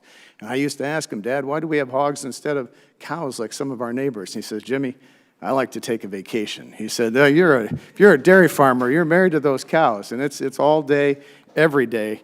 And so I appreciate it. And what you do is so critically important for our country. We have an abundant, reliable, safe, affordable food supply. Every American wakes up every day and knows when they go to the grocery store, there are going to be those choices, diverse choices at affordable costs. And because of that, we are the envy of the world. So with that, I thank you for your testimony. And Mr. Chairman, I yield back. Thank the gentleman for his comments. And our next member is a gentleman who I've known for many years and his family. He represents one of the wonderful parts of California, the Central Coast, Congressman Jimmy Panetta. Thank you, Mr. Chairman. I appreciate this hearing, appreciate this opportunity, and I want to thank the witnesses for their time being here as well as their preparation, which I'm sure, especially based on your very professional testimony, all 5 of you, I know there was a lot of time spent in that preparation, so thank you for that. I come from the Central Coast of California, otherwise known as the salad bowl of the world. A lot of fresh fruits and vegetables. And they're, of course, Roger. That means that we don't rely on machines for our harvesting and our produce. We rely on people. And therefore, we have the same issues that you do as well. And I do not have much dairy. I admit that. I have one dairy farm, the Skoke Dairy Farms, out there in the Salinas area. But like I said, we have the same issues. There's no doubt about it, especially when it comes to immigration, especially when it comes to trade. Fortunately, I'm on the Ag Committee, I'm on the Ways and Means Committee, so I get to delve into both those topics. But obviously, being from the Central Coast and being a grandson of immigrants, immigration is very important to us. And Mr. Mcmahan, I really appreciate the list of, areas that you went through in regards to what an ideal worker program would look like. But I guess I also got to ask you about one other thing that I didn't hear from you. Now, I'm sure, I don't want any of you to answer this, but I'm sure you know many dairy farmers that have many employees that probably are undocumented, okay? Yet those same employees have probably worked for those employers for a very, very long time. And as an original author of the Blue Card Bill, as it's known as, it provides basically a way for those employees who have worked in ag and who will continue to work in ag to get legal permanent residence. So, Mr. Mcmahan, I got to ask you about that aspect of a worker program. People who have been in agriculture, who want to stay in agriculture, what about providing them with legal permanent residence as well? Thanks for the question, Congressman. Two different occasions, I went down to Mexico and stayed at the village where my crew is from, and was able to experience the changes in their lives down there as a result of their working for me.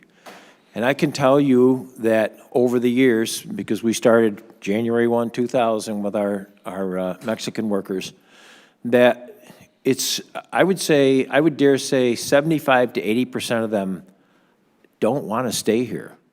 And I have a PowerPoint presentation I've done all over the Northeast about my experiences going down there, seeing the homes they've built, seeing the money they've invested in their own businesses, seeing the investments they've made in their own schools to make their lives better down there. So when you hear about how they all want to stay here forever, I have a few that do, and I think that after so many years of being here, perhaps they should be allowed to move to a green card or something like that. I have no issue with that. Okay, so basically, if there were those, I think you mentioned like 6 years or something was the number you threw out there. Correct. I mean, that's a full-time employee working, all those years.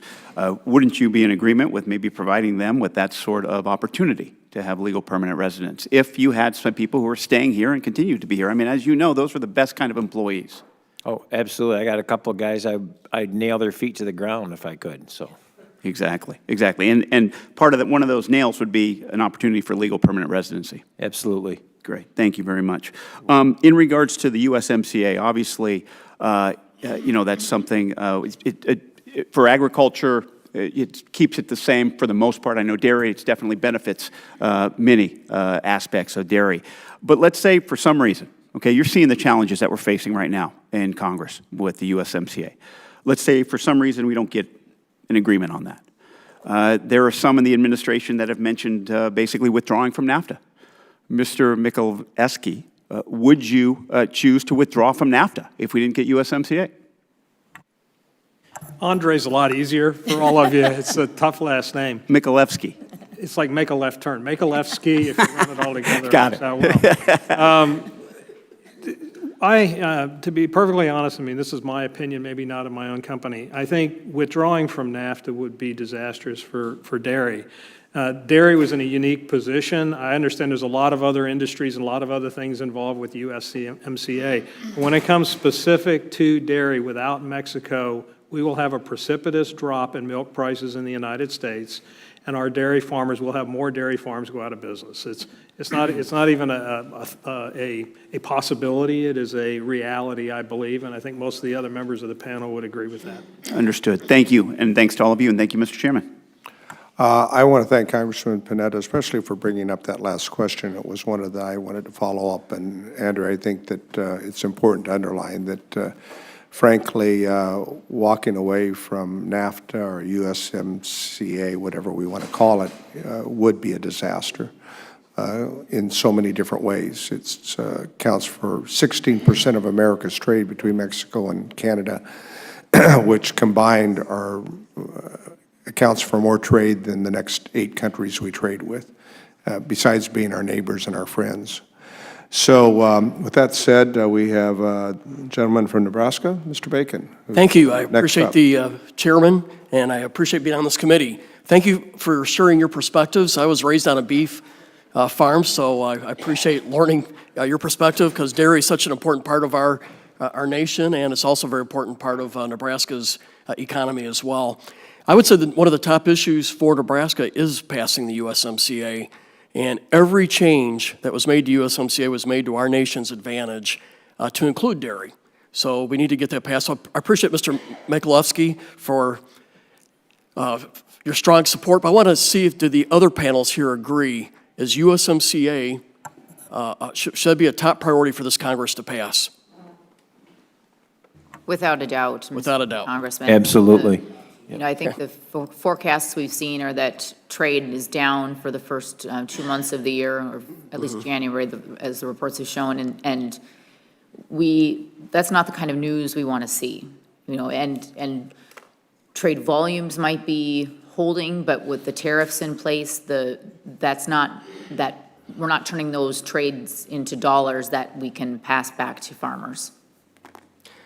Well, I appreciate your feedback. I think this should be the #1 priority for Congress, is passing USMCA. It's important for our economy. It's important for the entire Midwest, for beef, dairy, corn, soybeans, you name it. We have to get this done. You know, in fact, I was looking at some stats. About $50,000 for the average farmer in Nebraska comes from our trade with Canada and Mexico.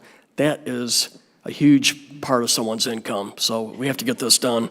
Changing topics on you. When you talk to small businesses, medical care is the top 1 of 2 issues that they face, the cost of buying policies on their own on the market. Is this the case also for dairy farmers, dairy producers?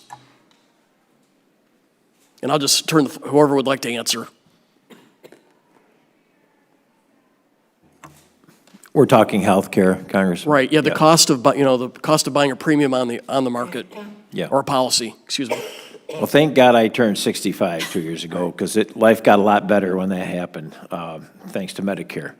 But yeah, my wife is still youthful, and just for her policy alone, it's like $1,200 a month. It's incredible. So healthcare is huge, and unfortunately, there's a lot of dairy farmers that would give that up to continue to keep their business going, and that's a sad issue as well. So, And does that policy have a high deductible too?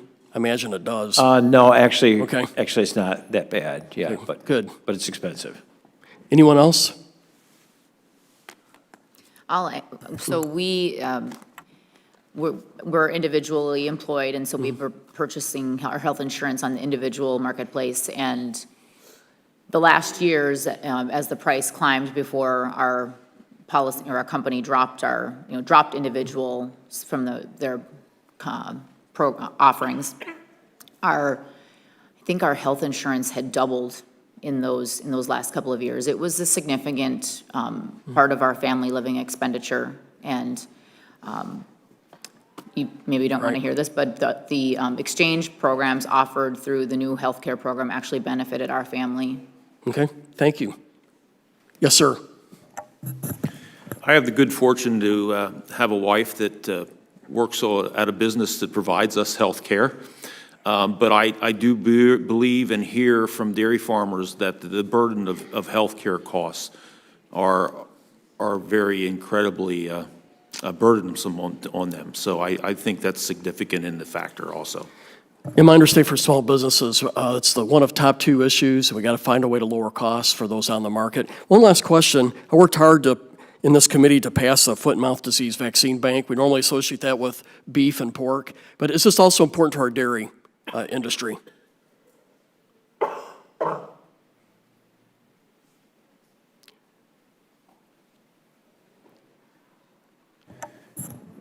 My personal opinion is that it is important. I think any disease, whether it's relevant to dairy or parallels dairy, I think there's importance to the food supply chain and also to the credibility of consumers also. Well, we want to work hard to sustain funding for the foot and mouth disease vaccine bank, because we know it would cut off our trade, at least in the beef realm, for 5 years, and I would assume it would have the same impact if it went into the dairy industry as well. So, but with that, I'll yield back the balance of my time. Thank you, Mr. Chairman. We thank the gentleman from Nebraska, and our next member is my colleague and good friend from the Central Coast. We've got a lot of the Central Coast represented on this committee, which is very good. Congressman Carbajal. Thank you, Mr. Chairman, and I want to thank all the witnesses here today for taking time from your schedules to be here. I just wanted to associate myself with Representative Panetta's comments and statements earlier. My father first came to this country as part of the Bracero program, the guest worker program. And after it ended, he immigrated all our family. As a matter of fact, I was 5 years old when I came to this country. And so I'm very familiar with the labor side of agriculture. And I would say, Mr. Mcmahan, I think you're right about what a guest worker program will look like and the type of workforce perhaps that the dairy industry is experiencing.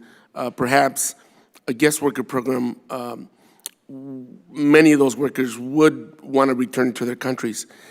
As part of the broader ag, I think many families are here already working in ag, and many families would not want to return back after so many years of living here. So what I'm hearing from the ag interests in my district is a guest worker program would be the icing on the cake, because first, we need to legalize and provide the existing workforce to be able to continue and be here.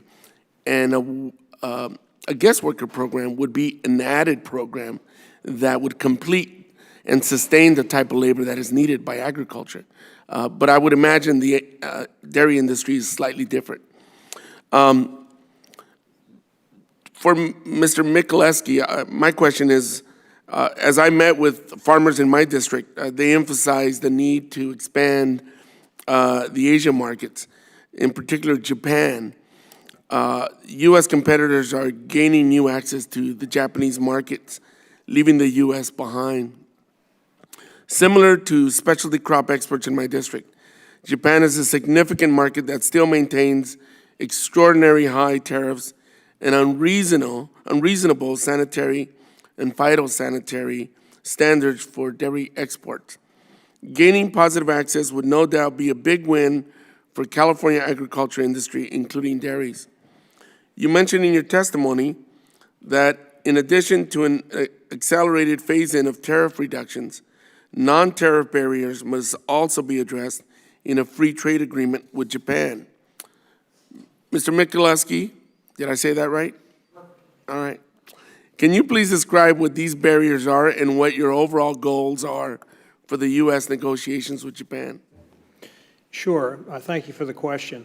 The Japanese market's an interesting market. It's probably the highest value market of any dairy importing country in the world. They charge basically the highest prices and sell to the consumers at their highest prices. It's done through a tender process when you go in, the ALEC tender process. It's a very, very difficult process to get in. Most countries like Australia and New Zealand have had either preferential treatment or a long history of being involved. When we stepped away from TPP, we lost any of the gains that were made, albeit they were minimal, but there were gains with TRQs to go in. Since then, the EU has put together a joint program with Japan. So we're getting beat out by the New Zealanders, we're getting beat out by the EU. At this point, a favorable agreement would have us on a level playing field. Our dairy farmers can compete with anyone in the world. Just give us a level playing field. And I would say to some extent, sometimes there's barriers put up that you may not fully realize. And some of those are how you label product. We can label a product here called butter, and someone else can call it mid-fat cream cheese, and it gets into the market with a much lower tariff. what they call tariff busters. And so we need not only a comprehensive look at the sanitary, phytosanitary standards, tariffs, TRQs, but also an adherence to what I consider proper discipline around products and importing. Thank you very much. Mr. Chair, I yield back. Thank the gentleman from the Central Coast for your focus, and I think both the issue of Japan and the labor issue is things this subcommittee is going to have to continue to work on. Our, I believe, last member who is here for questioning is the gentleman from Kansas, Congressmember Marshall. Thank you so much, Chairman. The fastest growing dairy herd in the country in Kansas, so very proud of our dairies. Also very proud of the co-ops we have across Kansas. DFA, Land O'Lakes, CHS are several co-ops that have been my producers really brag on them and say they've made a big impact. So my first question for Ms.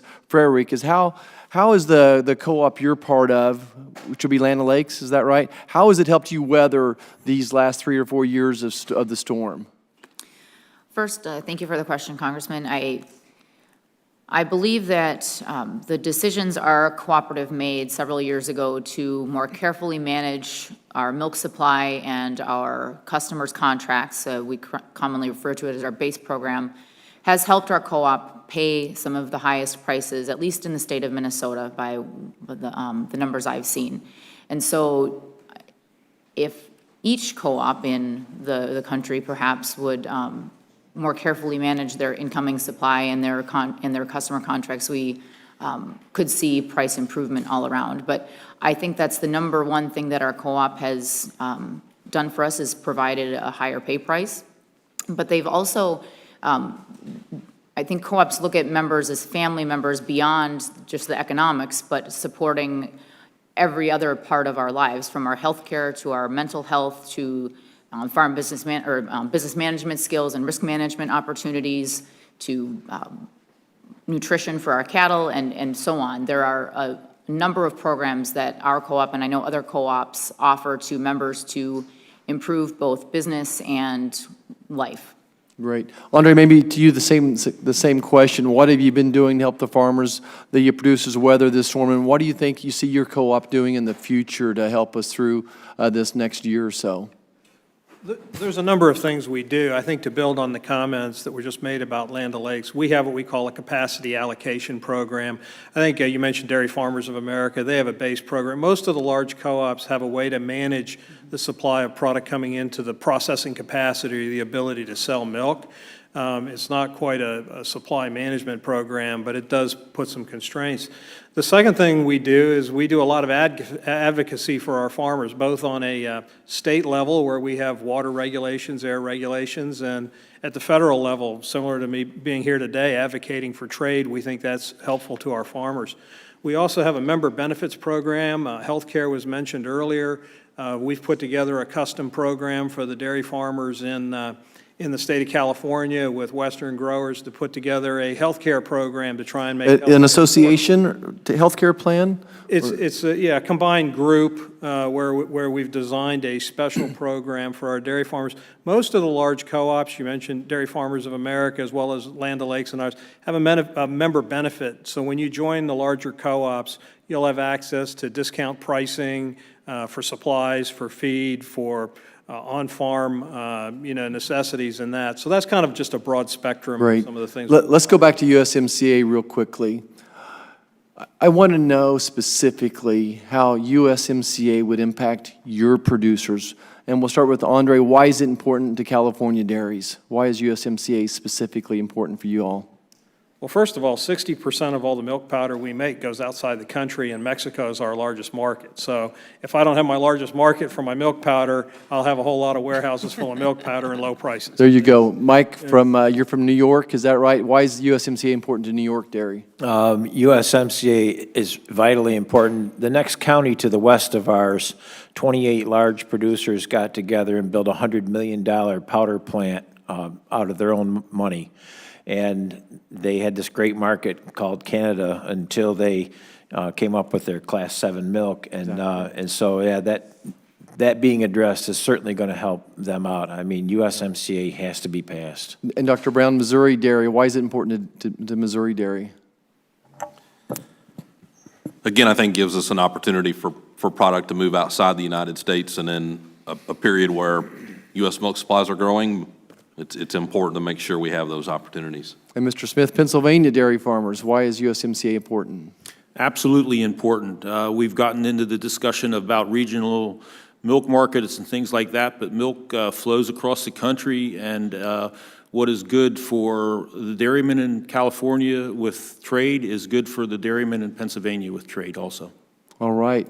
Ms. Frederick, you get to clean it up. Why is it important to your personal dairy? I'll echo Mr. Smith's comments that what is good for one state in the nation is good for all of us. We no longer have regional dairy supplies or even a national dairy supply. We're talking about a global dairy supply. And so unfettered trade is what this business needs to succeed.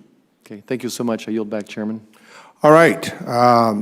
Before we close, I want to thank all of the witnesses. You've done an excellent job this morning in terms of your testimony.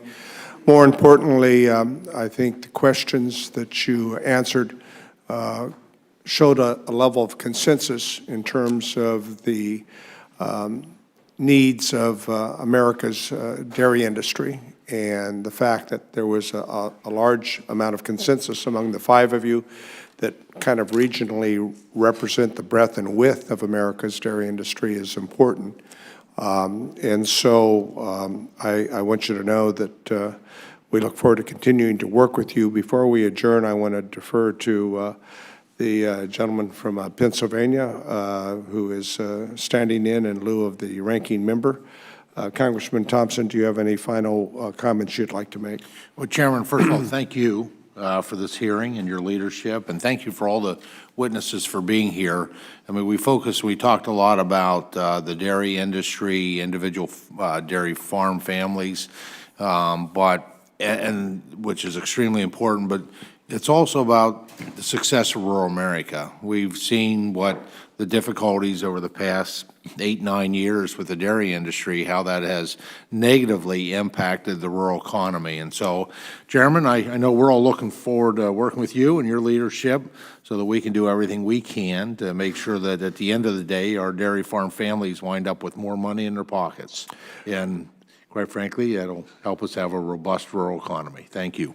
Well, thank you for the kind words, and I do look forward to continuing to work on a bipartisan basis. I think the overwhelming majority of issues that we'll be dealing with on this subcommittee, and really the full committee, as Chairman Peterson and Conway have indicated, are bipartisan, and there's no reason why we shouldn't be working together on behalf of the American people and American agriculture. And today's hearing, I think, really focused on the needs of America's dairy industry as it relates to implementing the new dairy title that we passed last year that we think is a much better approach to dealing with the cyclical nature of the pricing that we deal with. But the points that were made here as it relates to trade, the all-important efforts on trade, as well as labor, I think are efforts and issues that this subcommittee will continue to work with. And let me just say, this is just the first of what I believe will be at least 1 to 2 subcommittee hearings a month, and we hope to try to have an opportunity to take the subcommittee out to various parts of the country and also work with members who want to hold local regional workshops in which the livestock industry can participate in, not only dairy, but poultry, beef, cattle, and pork, as well as focusing on these trade issues, because that is part of the overview and responsibility of the subcommittee. With that said, again, thank the 5 witnesses. You were all stars. You did a terrific job.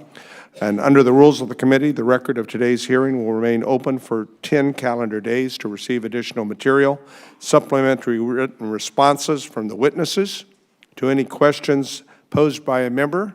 And this is the hearing of Committee on Livestock and Foreign Agriculture at this time is now adjourned. Thank you.